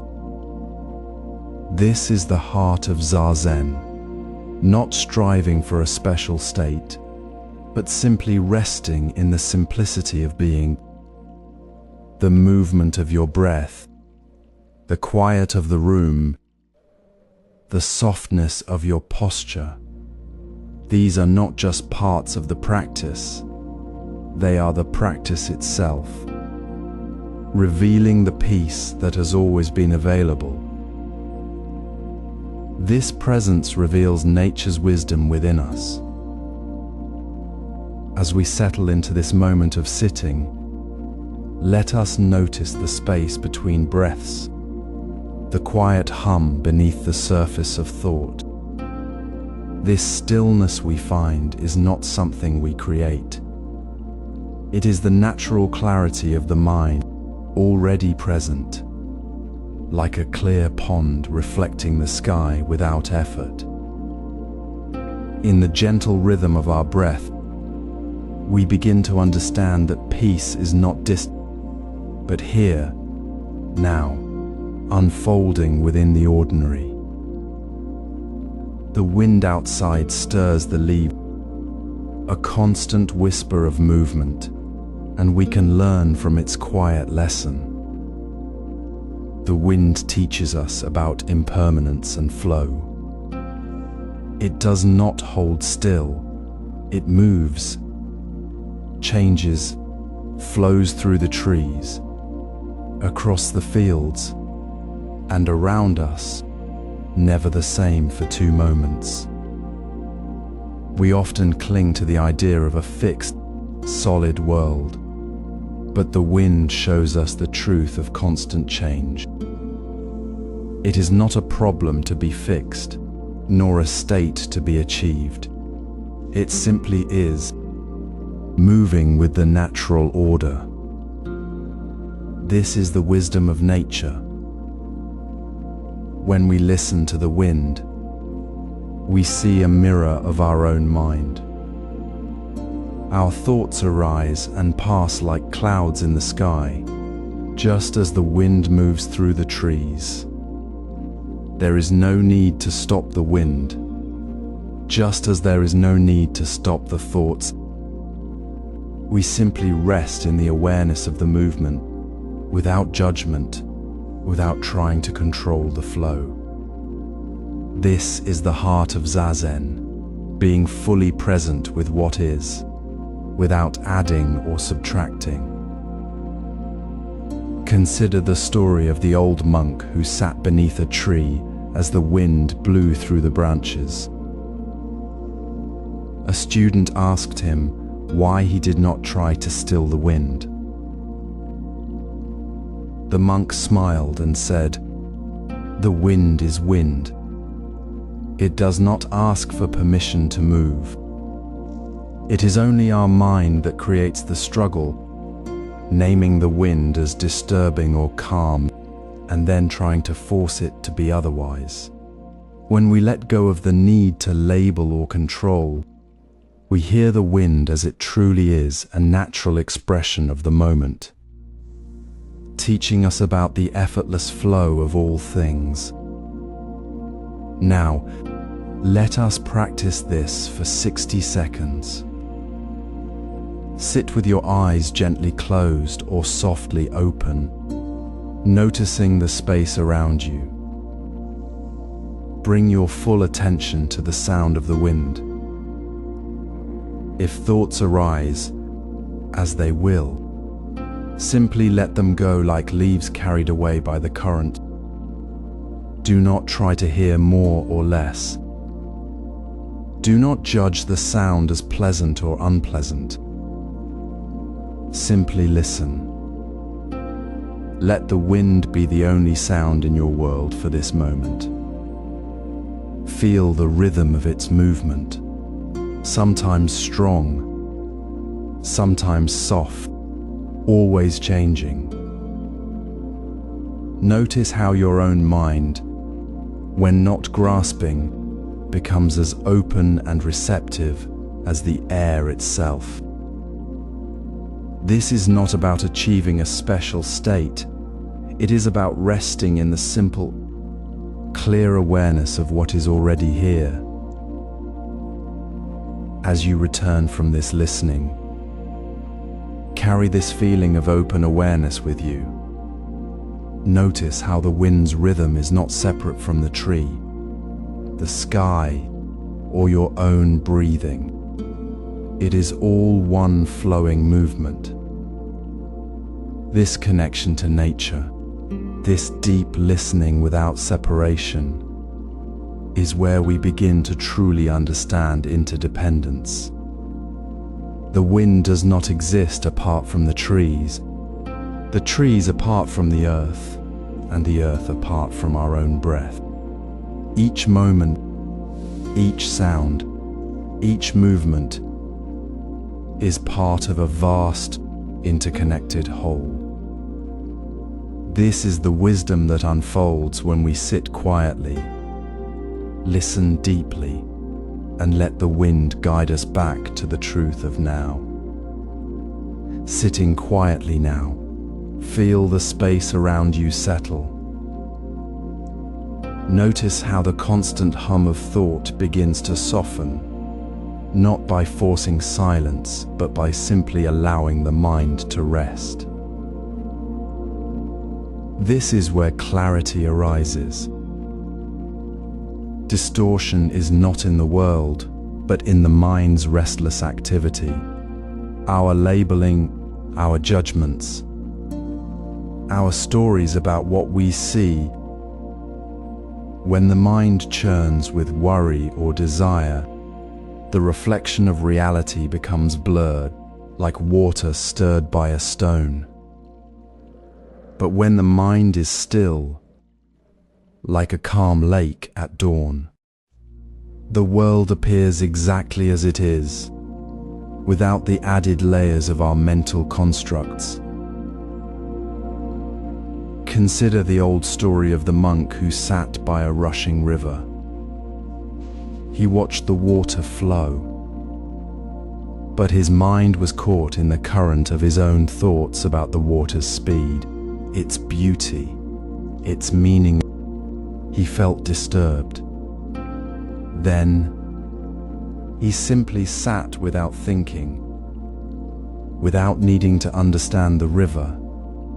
In that quiet space, he saw the river clearly, the way the sunlight caught the surface, the smooth stones beneath, the rhythm of the flow.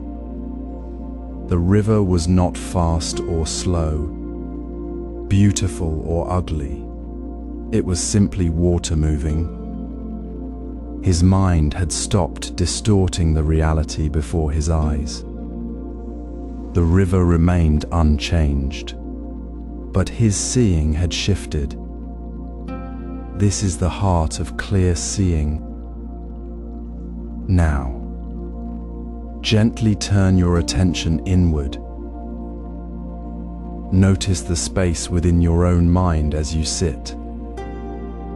What happens when you let go of the need to fix, to judge, to name. Do you feel the tension ease?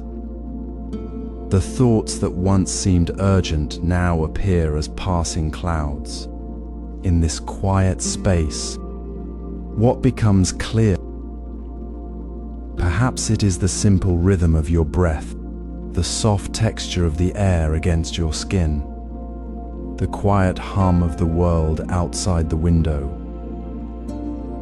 Perhaps you see the impermanence of a leaf drifting past, not as a symbol of loss, but simply as a leaf moving with the wind. There is no need to label it beautiful or sad. It just is. The mind's stillness reveals the world's inherent simplicity, its unspoken truth. This clarity is not something we create. It is the mind's natural state when we stop obscuring it. This quiet mind is not empty, but full of presence. It is the gentle awareness that notices the color of the light, the sound of a distant bird, the feeling of your body resting on the cushion. It is the absence of the struggle to make things different, to fit them into the boxes we carry. In this stillness, reality is not hidden, it is revealed exactly as it is. The labels we use to navigate the world, good, bad, mine, yours, fall away. Not because we stop thinking, but because the thinking is no longer the center. We see the world without the filter of our own mind's noise. With clear seeing, we naturally see reality without labels. The world is not a problem to solve or a story to tell. It is simply here, as it is, in every moment of quiet attention. This is the deepening insight that comes from sitting practice, where stillness becomes the lens through which the true nature of things is seen. So rest here, in this quiet space, and notice what the world shows you when you're no longer trying to control or understand it. The clarity is already present, waiting in the calm, as the world holds its breath in the quiet space between night and day. A subtle shift occurs, not with fanfare, but with the gentle unfurling of light. The first hint of dawn arrives. It is not the dramatic burst of sunlight we often imagine, but a quiet seep, a softening of darkness against the window pane, a pale wash on the edge of the world. This is the moment we often miss, rushing past it as we prepare for the day, already caught in the current of thought. Yet, in this very small moment, peace is found not in the grand events of life, but in the quiet recognition of what is already here, right now. Peace is not something we must build or chase. It is the natural state of the mind, as clear as the air before the first sound of birdsong. When we release the need to label it, to name it, to make it different from what it is, we simply rest in the seeing. The dawn light does not demand our attention. It simply is. It asks nothing of us. And in that unasked for presence, we find the stillness we have been seeking. It is the same stillness described in the previous chapter. The calm that arises when the mind stops pushing against the flow of reality. Here, in the ordinary turning of night to day, We see how the sacred is woven into the fabric of the everyday, not hidden away in some distant place or future moment. Consider the simple act of waking. Your eyes open to the soft, cool light filtering through the curtain. You notice the way it touches the wall, the faint shadow of a leaf on the floor. There is no need to analyze it, to decide if it is beautiful or not. You simply see it as the light sees you. This is the practice of right view. It is not about seeing grand truths, but about seeing the ordinary with fresh eyes, without the filter of yesterday's worries or tomorrow's plans. The dawn does not care about your schedule. It simply arrives, offering a new beginning that requires no effort to receive. In that noticing, the mind relaxes. The tightness of expectation dissolves. You're not trying to capture the moment, you are simply being present within it. This is the wisdom of nature. It does not strive. It simply is, and in its being, it reveals the peace that is always available. So, as you move through your own day, pause for a moment. Not a long pause, but a single breath. Notice the light where it falls. Is it a patch on your coffee cup? A glow on the ceiling? The way it makes the dust motes dance? Let your awareness rest there for just a few heartbeats. Feel the quiet ease of simply seeing without adding anything to it. Do not try to hold on to the feeling of peace. It is not a thing to grasp. It is the space that opens when you stop grasping. This is the practice, to find the sacred not in the extraordinary, but in the ordinary light of the dawn, the quiet moment, the breath before the next thought. It is the reminder that awareness itself is the path, and every small moment, however fleeting, is a doorway.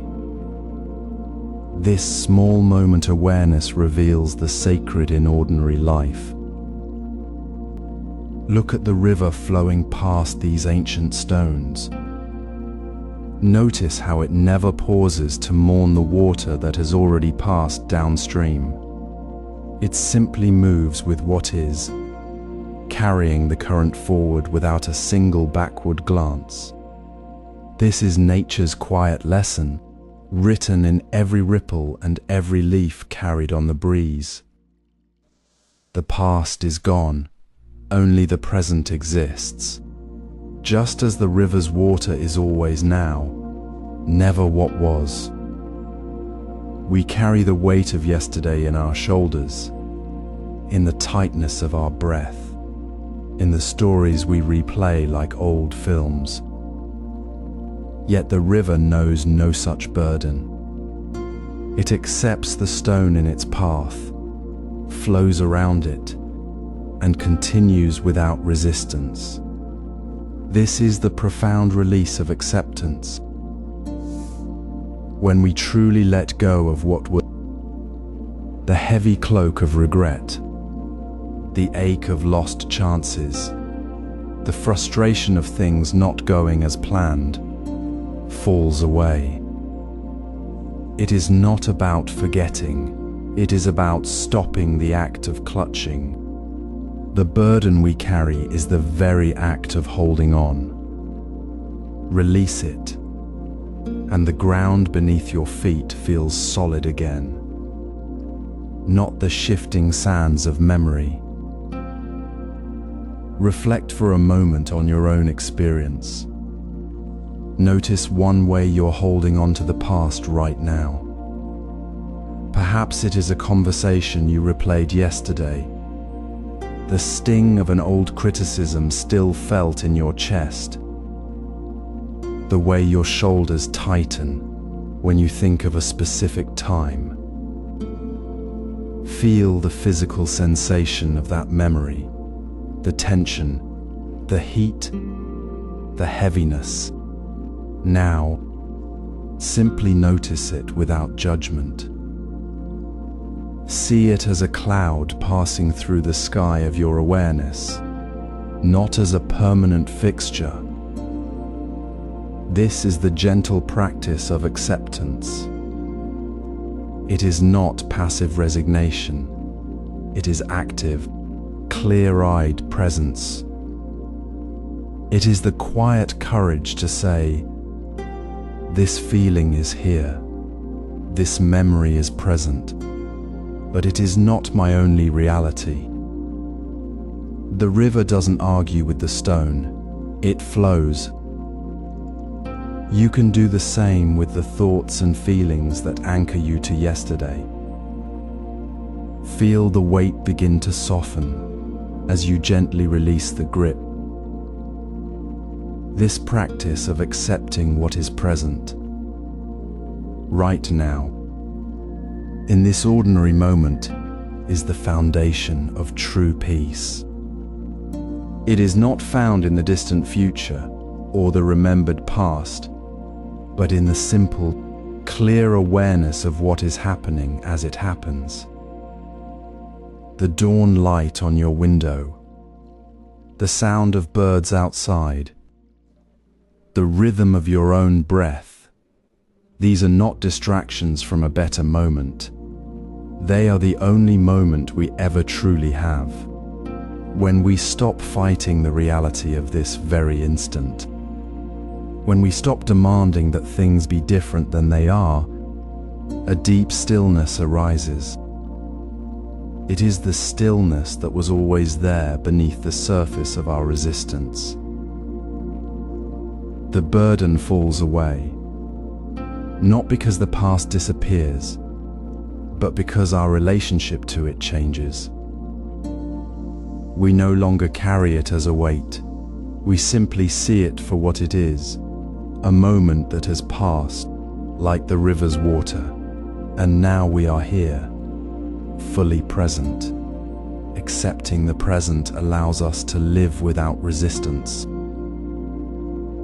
We sit in the quiet space between breaths, watching the river flow. It does not fight the stones it meets, nor does it force a path where none exists. The water simply moves, finding its course without strain. This is the natural wisdom we seek to embody. Surrender is not resignation or giving up. It is not stepping away from life's challenges. It is the quiet act of aligning with what is, right here, right now. Resistance arises when we hold on to an idea of how things should be, how the river should flow, how the day should unfold, how we should feel. This clinging creates suffering, a tightness in the chest, a weight on the shoulders.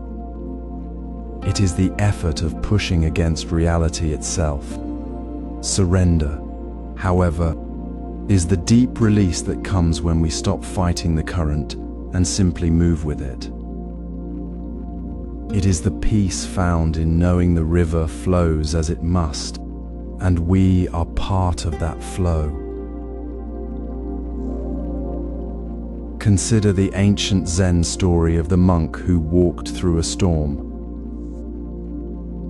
The wind howled, rain lashed, and he felt the urge to resist it all, to push against the chaos. Then, noticing the tension in his muscles, he stopped. He breathed with the wind, let the rain fall upon his face, and walked on. The storm did not vanish, but his suffering did. He did not give up. He simply stopped fighting the rain.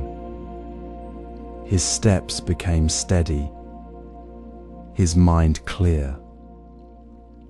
The wind was still strong, but he was no longer at war with it. He was walking within the storm, not against it.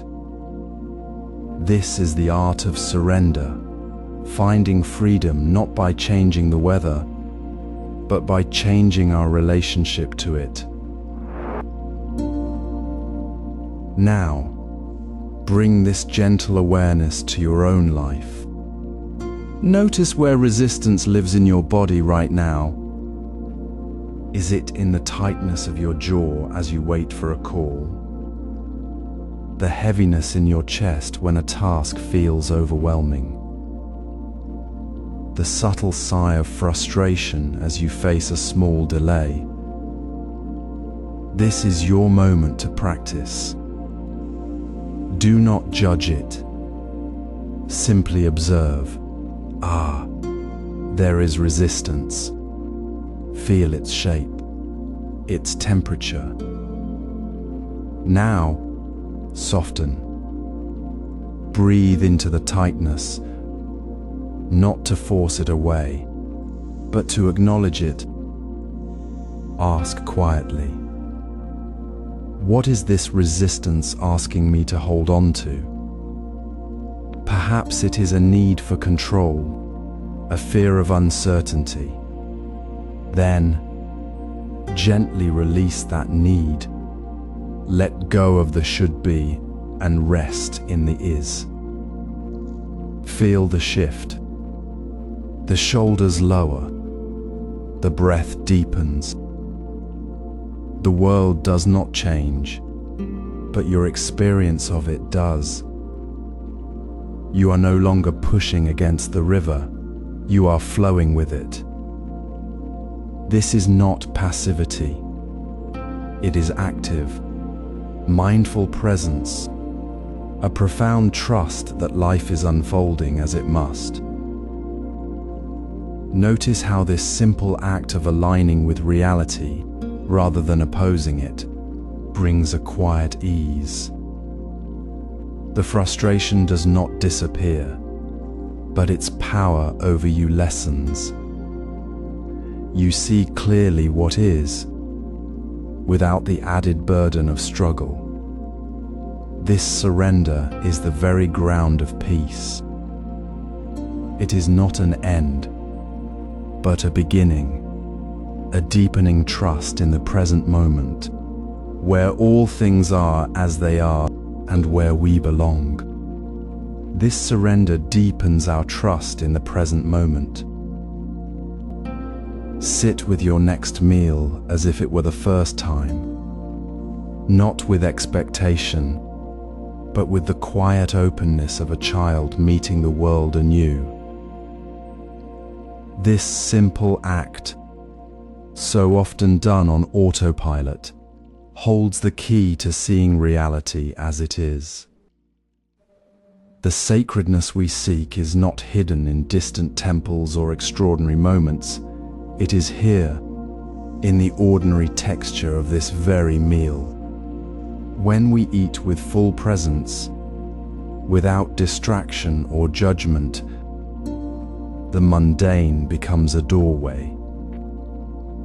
The steam rising from your bowl, the warmth spreading through your hands, the sound of your spoon against the bowl, these are not mere details. They are the world speaking to you, offering itself, moment by moment. Consider the ancient story of the monk who ate a single bowl of rice each day. One day, his master asked, "What do you taste in your rice?" The monk paused, then replied, "The taste of the rice itself. Not the memory of yesterday's meal, not worry about tomorrow's hunger, not even the thought of the rice being rice. just the rice. The master smiled. That is the taste of awakening. The monk didn't add something new to his meal. He simply stopped adding the noise of his mind. He let the rice be rice, the bowl be the bowl, the act of eating be the act of eating. In that simplicity, the meal became a meditation. The crunch of rice, the subtle sweetness of the water, the gentle pressure of the bowl against his palm, all were fully present, unclouded by thought. There was no separation between the eater and the eaten, only the clear, direct experience of this moment. This is the practice offered here. Choose one meal, not a special occasion, but the ordinary meal you would eat anyway. Sit down, put away distractions, feel the weight of your utensils, notice the colors on your plate, taste the food as if it were the first time you had ever tasted it. Feel the texture as it moves across your tongue. Hear the soft sounds of eating. Breathe. When the mind wanders to the past or the future, gently return to the sensation of the food in your mouth, the warmth in your belly. This is not about perfection. It is about returning, again and again, to the simple reality of the present moment. The sacredness is not something you create. It is the natural state of attention when we stop trying to make the present into something else. You may find that this small act of mindful eating ripples outward. The way you see your morning tea,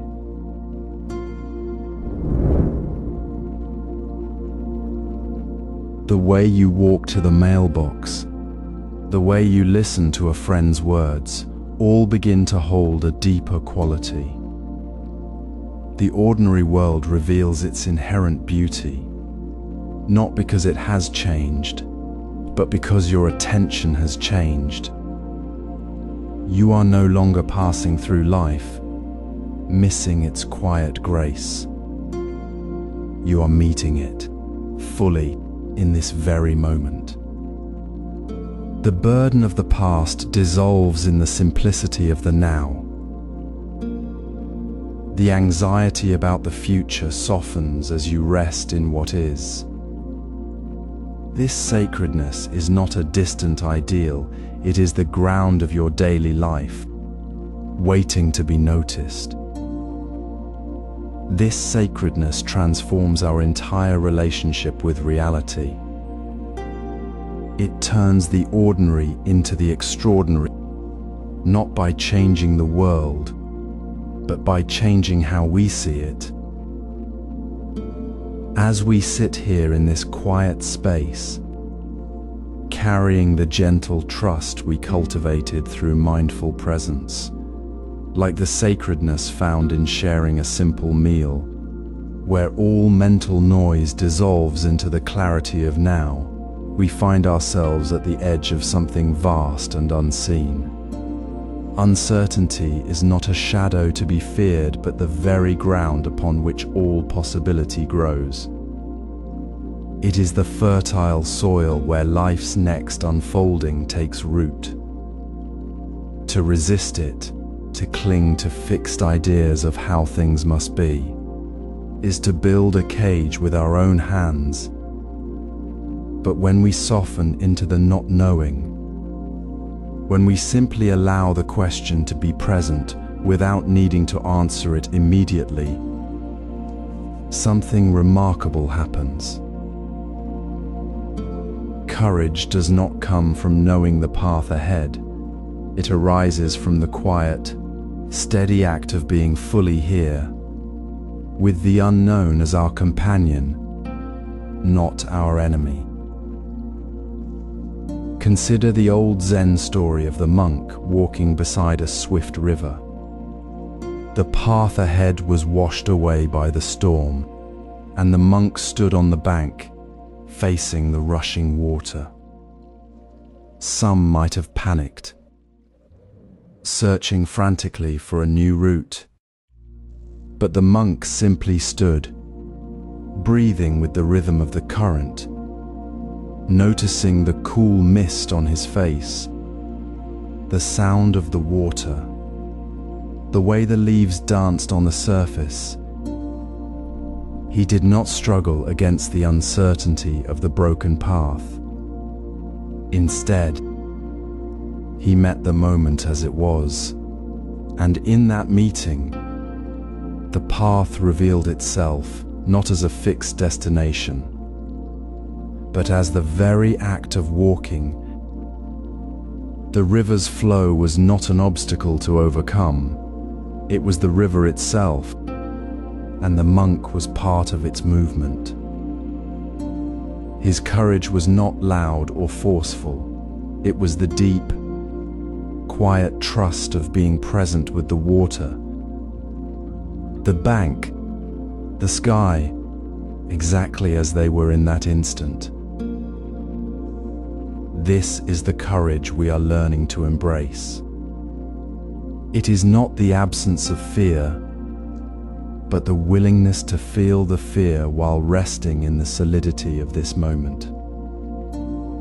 It is noticing the uncertainty you carry right now, perhaps a question about your future, a relationship that feels uncertain, a project where the outcome is unclear, and meeting it not with resistance, but with the simple, profound act of being here, with that uncertainty, as it is. No need to fix it. No need to push it away. Just breathe. Feel the ground beneath your feet, and let the question rest in the spaciousness of your awareness, in that resting, in that gentle presence. The uncertainty stops being a threat and begins to feel like the very air you breathe, essential, natural, and full of potential. When we practice this, we begin to see that life's uncertainties are not separate from peace. They are the very expression of peace itself. The river does not ask permission to flow. The wind does not worry about where it will carry the leaves. In embracing the uncertainty of the moment, we step out of the illusion of control and into the vast, open field of reality as it truly is. This courage allows us to see reality without fixed ideas. It is the quiet shift from demanding that life be certain to meeting it exactly as it is, here, now. And in that meeting, we find the freedom that comes from knowing we are already whole, exactly as we are, in the midst of all that is unknown. In the quiet space between breaths, after the mindful stillness of eating where we met the present moment without distraction, we now turn to the tender terrain of relationships. Often we carry invisible weights in our connections, expecting certain words, certain gestures, certain outcomes from the people we care for. We hope for reassurance, for agreement, for a specific response that makes us feel safe or loved. This seeking, this holding tightly to a desired result, is the root of much hidden sorrow. When the other person does not meet our quiet demand, we feel disappointment, or worse, we begin to judge their actions as inadequate. We forget that love, in its purest form, does not need to be earned or proven. It is simply present, like the air we breathe, without condition or demand. Consider the story of a young monk who practiced tea ceremony with his teacher. Each day he would prepare the tea with intense focus, hoping his teacher would finally say, "Excellent," or show approval. He would feel anxious until he heard those words.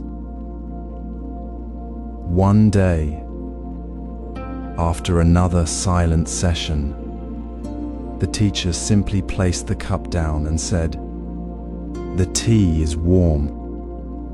The monk felt a familiar pang of disappointment. The teacher then gently explained, "You are waiting for me to say something. You are not tasting the warmth of the tea, not feeling the calm of the moment. Your hands are tight with expectation. Love is not about the words you hope to hear. It is about being here, with the warmth, with the silence, with the person, exactly as they are now." The monk realized his practice had been about his own need for certainty, not about the shared presence. This is the practice we offer now. In your next conversation, with a partner, a friend, a family member, simply be present. Notice if your mind is already shaping the ending, imagining the perfect reply or the desired reaction. Feel the subtle tension of that expectation in your shoulders. Then, gently release it. Breathe. Listen deeply to the words without needing them to lead somewhere specific. Feel the warmth of the shared moment, not the outcome. See the person before you, not the image you hold of what they should be. This is not indifference. It is the deep courage of being fully open, without the armor of demand. When we let go of needing the other to be a certain way, we make space for them to simply be, and in that space, love finds its truest expression, unconditioned, free, and profoundly peaceful. This is the quiet revolution of non-attachment in relationships. It does not mean we stop caring. It means we care without grasping. We allow the connection to flow as it will, trusting the natural unfolding. We meet each moment with the same gentle attention we brought to the cup of tea, finding sacredness not in the outcome, but in the presence itself. This is how we move beyond the fear of the unknown and into the fertile ground of true connection. And as we practice this deepening release of outcomes, we discover a profound clarity. Without the fog of expectation, reality reveals itself with startling simplicity. We see the other person clearly, and we see ourselves clearly, not through the lens of what we hoped for, but through the clear light of what is. This is the path to seeing reality as it truly is. Watch the maple tree standing quietly by the stream. Its leaves turn from green to gold, then blush crimson before drifting down to join the river below. The wind carries away, Leaves fall gently, and the tree does not cling. It simply releases, knowing the cycle continues.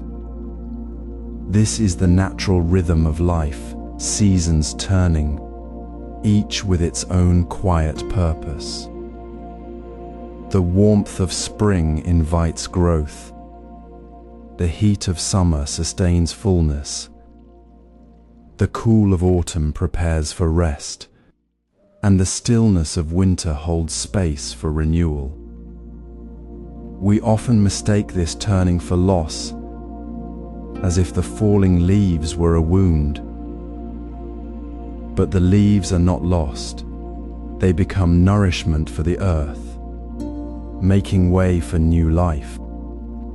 Impermanence is not an ending, but a natural transformation, like the river flowing toward the sea without resistance. It is the very nature of being alive in our own lives. We move through seasons. We may not have chosen the quiet season of waiting, the stormy season of change, the gentle season of letting go.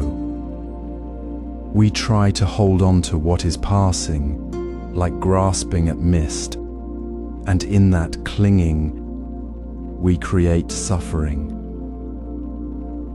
The Zen mind does not fight the season, it rests within it, seeing clearly.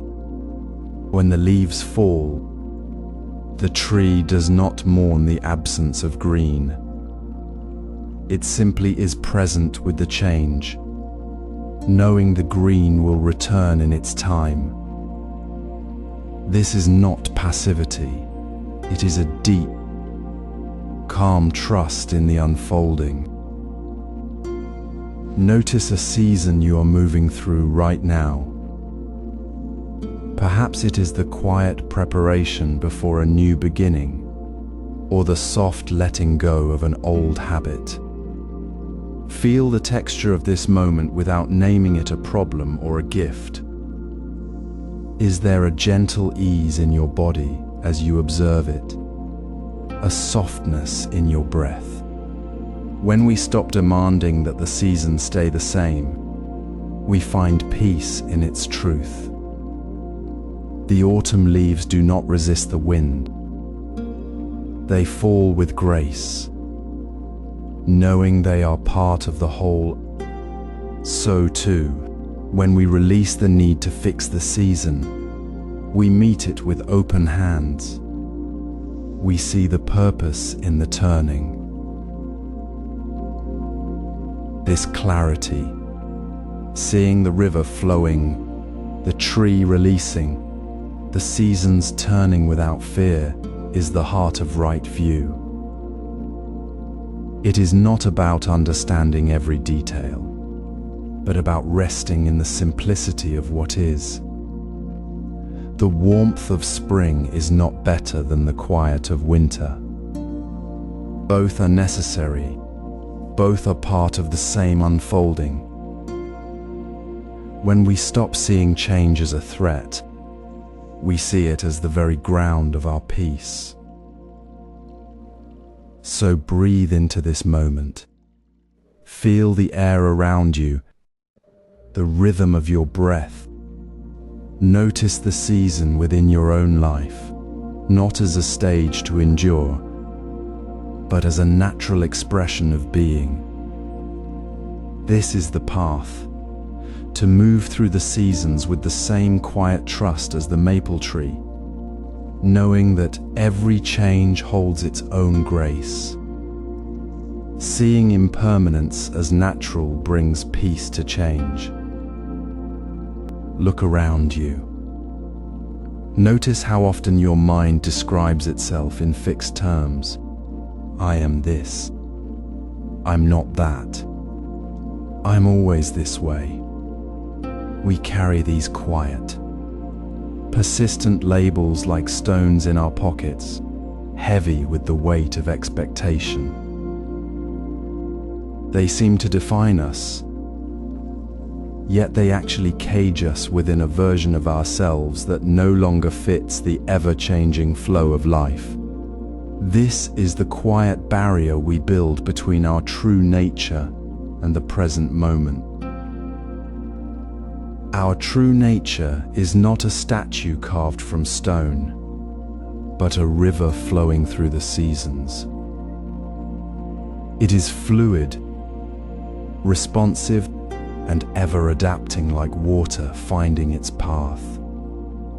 When we cling to a fixed idea of who we are, I am shy, I am unlovable, I am always this way, we block the river's natural movement. We see only the narrow path we've chosen to walk, missing the wider landscape of possibility. This tightness, this insistence on a single identity, is the root of much quiet suffering. It prevents us from seeing the simple truth: we are not a fixed point, but a continuous becoming. Consider the maple tree in the autumn. It does not cling to the leaves it has nurtured all summer. It does not argue with the wind or fear the bare branches that follow. It simply releases them, knowing the nourishment they provide to the earth below. The tree does not say, "I am a leafy tree," or "I must never be bare." It simply is the tree, fully present in each moment of its cycle. It has no fixed idea of itself as always covered or always bare. It flows with the natural rhythm. This is the freedom we seek. When we release the fixed idea that we must always be a certain way, we discover the spaciousness within us that mirrors the sky itself. So, take a gentle pause now. Close your eyes if it feels right. Bring your attention inward. Notice one fixed idea about yourself that you carry with you.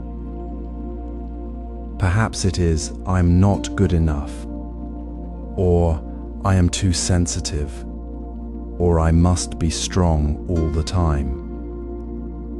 Do not judge it. Do not try to change it. Simply notice it with the quiet curiosity of a gardener observing a single, persistent weed. See it clearly, as it is, without adding more layers of judgment. Feel the subtle tension it creates in your body. Then, softly, let it go. Imagine it dissolving like a mist in the morning sun. You are not that idea. You are the space that holds it, the awareness that notices it, the river flowing beyond the label. This simple act of noticing and releasing is not about becoming someone new. It is about remembering who we already are, vast, open, and free from the small cage of our own making. It is the quiet courage of knowing that our worth is not tied to a fixed identity, but to the very act of being present, here, now. When we release these fixed ideas about ourselves, we see reality as it truly is, without the filter of who we think we should be. We see the maple tree in its full season, the wind moving through its branches, the earth receiving the fallen leaves. We see the world and ourselves with clear, unclouded eyes. This is the peace that comes from understanding our fluid nature, and it is the foundation for meeting life's next unknown with open hands and a calm heart. as the morning mist lifts from the garden. The stillness feels different now. Not the quiet of absence, but the deep calm that comes when the mind releases its grip on how things should be. This is the space where trust naturally arises. It's not something we build or achieve. It simply emerges when we stop resisting the flow of life as it unfolds before us. We've spent so much energy clinging to fixed ideas about who we are, what we need, and how the path should look. But when we gently release those rigid expectations, as we began to do in the seasons of release, something shifts. Life doesn't become easier, but the struggle fades. We stop fighting the current and simply rest within it. Consider the bamboo grove bending in the wind. The bamboo doesn't resist the force, it yields with a quiet flexibility, its roots deep in the earth. It doesn't fight the wind's direction, yet it remains strong and whole. It simply allows the wind to move through it, trusting the natural rhythm of its own being. This is not passivity, it is profound wisdom. The bamboo doesn't worry about where the wind will take it next, nor does it cling to the moment of stillness. It lives fully in the present movement, trusting that the bending is part of its strength. Life, like the bamboo, unfolds perfectly as it is. Each moment holds its own necessary shape, its own gentle instruction. When we stop trying to force it into a different form. So, let us pause now and notice, in this quiet moment, where do you feel resistance? Perhaps it's in the tightness of your shoulders as you think about tomorrow, or the subtle frown when something doesn't go as planned. Notice the small effort to control, to fix, to make life fit your idea. Now, gently release that effort.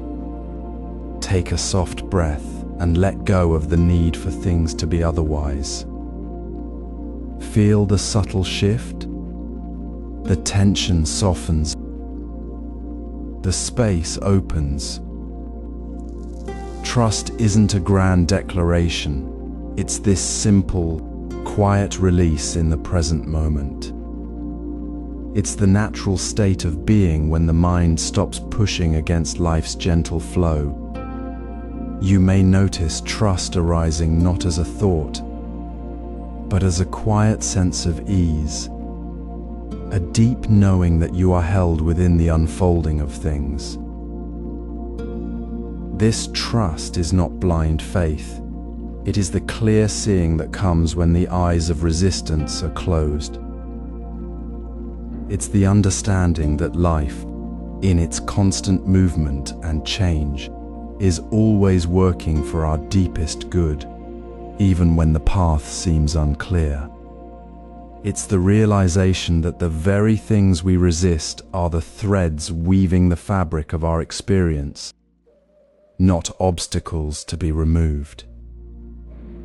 When we stop trying to be anywhere but here, now, the sacred is revealed not in grand events, but in the ordinary, the simple, the perfectly ordinary act of breathing, of sitting, of being present without a single effort to change it. This trust allows us to see the sacred in all moments. As we move beyond the release of fixed identities explored in the previous chapter, a natural quiet emerges within us.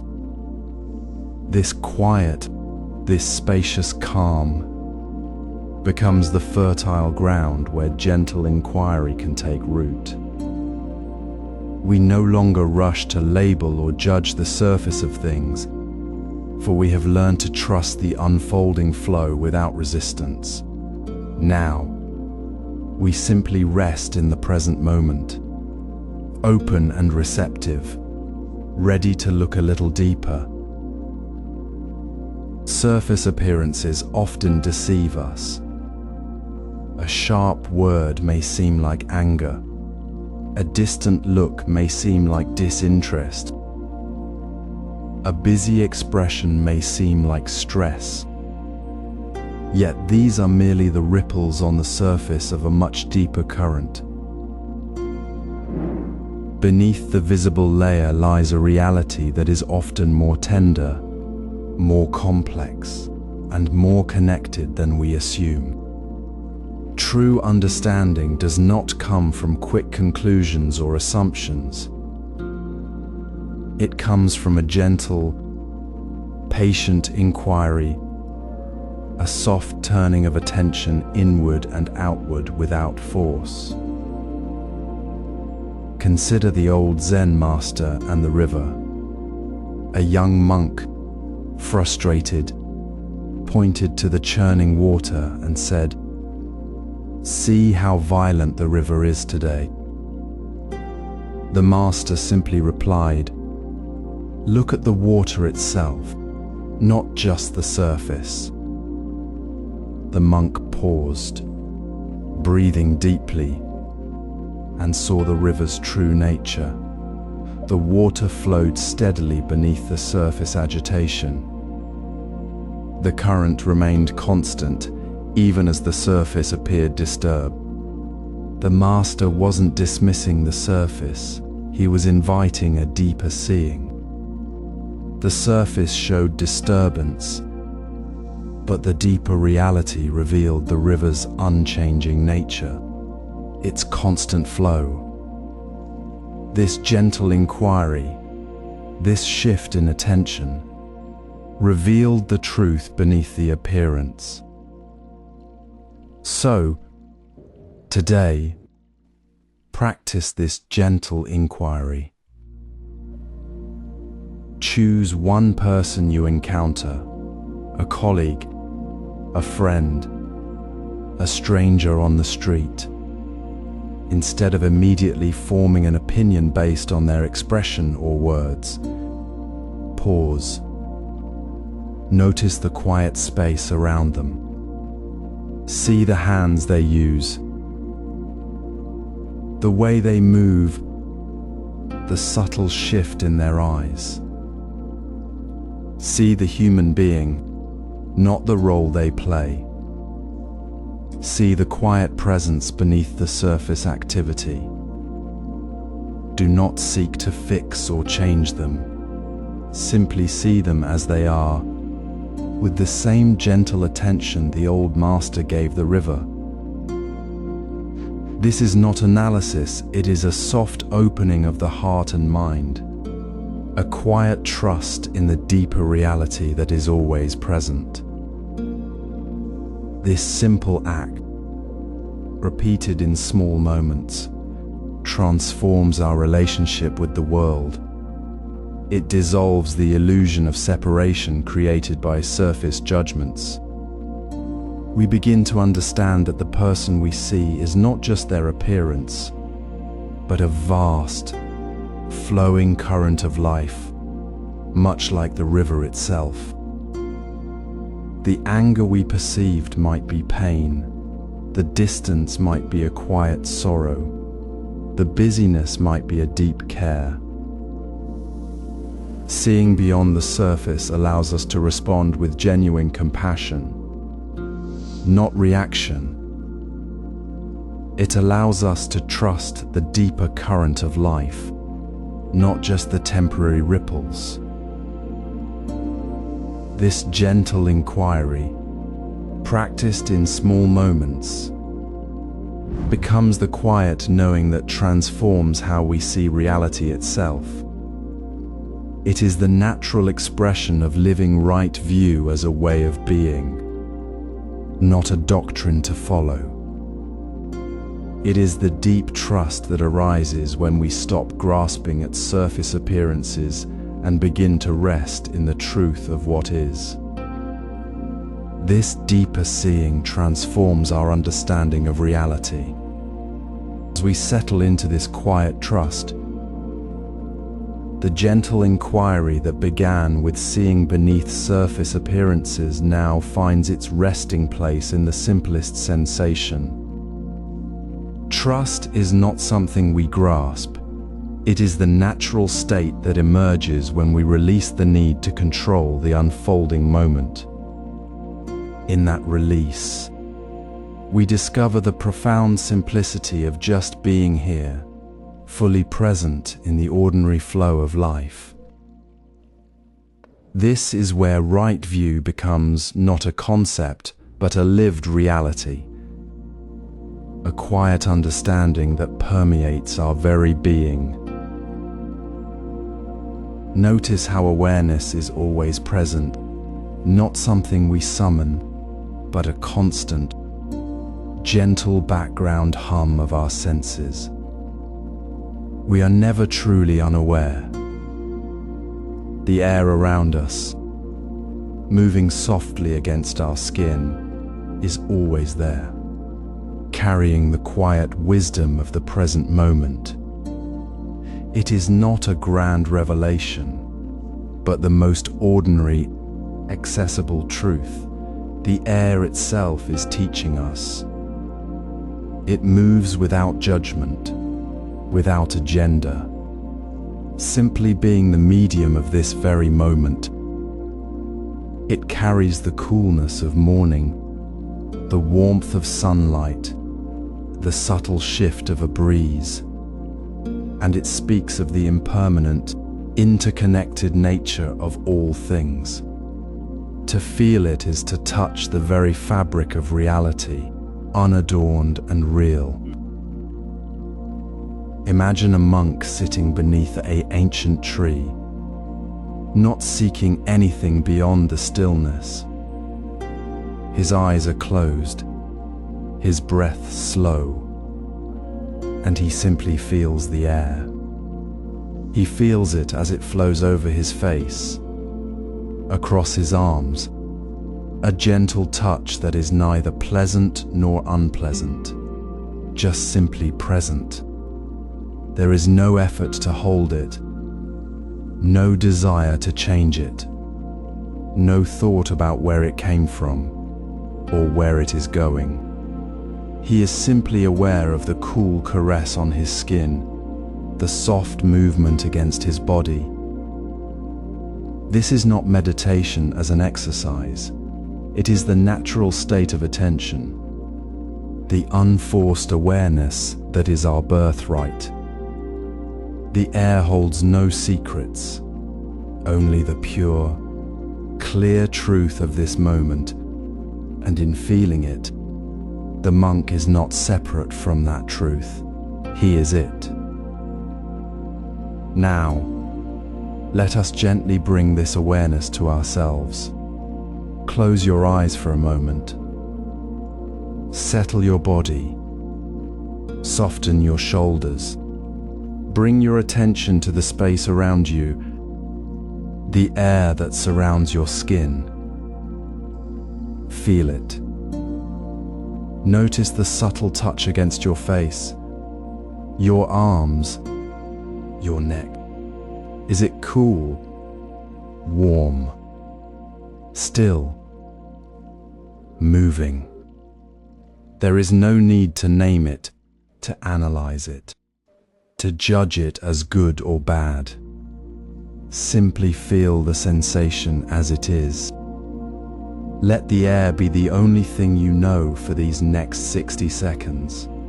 If thoughts arise, the busyness of the day, a worry, a plan, gently return to the feeling on your skin. The air is always here, always offering this simple truth. It asks nothing of you but to be present. This is the practice of right view made manifest, seeing the world not through the lens of thought, but through the direct, unmediated experience of being in it. As you open your eyes again, you carry this simple awareness with you. The air is still moving, still holding the wisdom of this moment. You have not gained something new, you have simply remembered what has always been true. You are already in the sacred ordinary, not by seeking it in distant places, but by feeling the air on your skin right now. This sensory awareness grounds us in the sacred ordinary. Feel the gentle touch of air on your skin, a quiet presence that has been there all along. Notice how it simply is, without needing to be noticed. This is the ground beneath the surface, the spaciousness we began to see in the quiet observation of things as they are. Now, as thoughts arise and pass through this awareness, let us remember what is always already true. Thoughts are not the sky. They are like clouds drifting across the vast, open sky of awareness itself. The sky does not cling to the clouds or chase after them. It simply holds them, knowing they are temporary, passing phenomena. Awareness is the sky, vast, empty, and unchanging. Thoughts are the clouds, appearing and dissolving, never altering the sky's nature. This is not a theory, but the direct experience of being. When you notice a thought, a worry, a memory, simply observe it as a cloud moving through the open sky of your own awareness. Do not chase it. Do not judge it. Do not try to hold it. See it as a passing shape in the endless blue. Feel the space behind it, the awareness that is always present, even as the thought appears. This awareness is not created by the thought. It is the very ground from which the thought arises and to which it returns. It is the silent witness, the unchanging background to all the activity of the mind in this moment. As you sit quietly, let your attention rest gently in the awareness itself, not on the passing thoughts. Feel the spaciousness, the quiet depth that remains unchanged. Notice how the thought dissolves, leaving no trace, yet the awareness remains, clear and undisturbed. There is no need to stop the thoughts. They will come and go as they always do. Your task is simply to remember the sky. You are not the thought. You are the awareness that holds the thought. You are not the cloud. You are the boundless sky. This is not something you achieve. It is simply recognizing what has always been. When you see this, the constant effort to control, to grasp, to push away, begins to soften. Trust emerges naturally, not as an action, but as the recognition of your own inherent spaciousness. You trust the sky because you know the clouds are not the sky. You trust the awareness because it has never been disturbed, never been lost. This is the natural state of right view, seeing reality as it is, without distortion, without the need to fix or change it. It is living with the understanding that the mind is not the problem. The mind is simply a field of passing phenomena within the vastness of awareness. So as you breathe, feel the air on your skin, and notice the thoughts passing like clouds. Let the quiet certainty of this truth settle in your bones. Feel the vastness of awareness that is always here, holding everything, even the passing thoughts.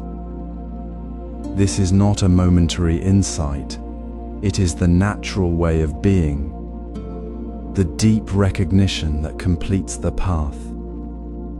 This realization completes our journey to right view.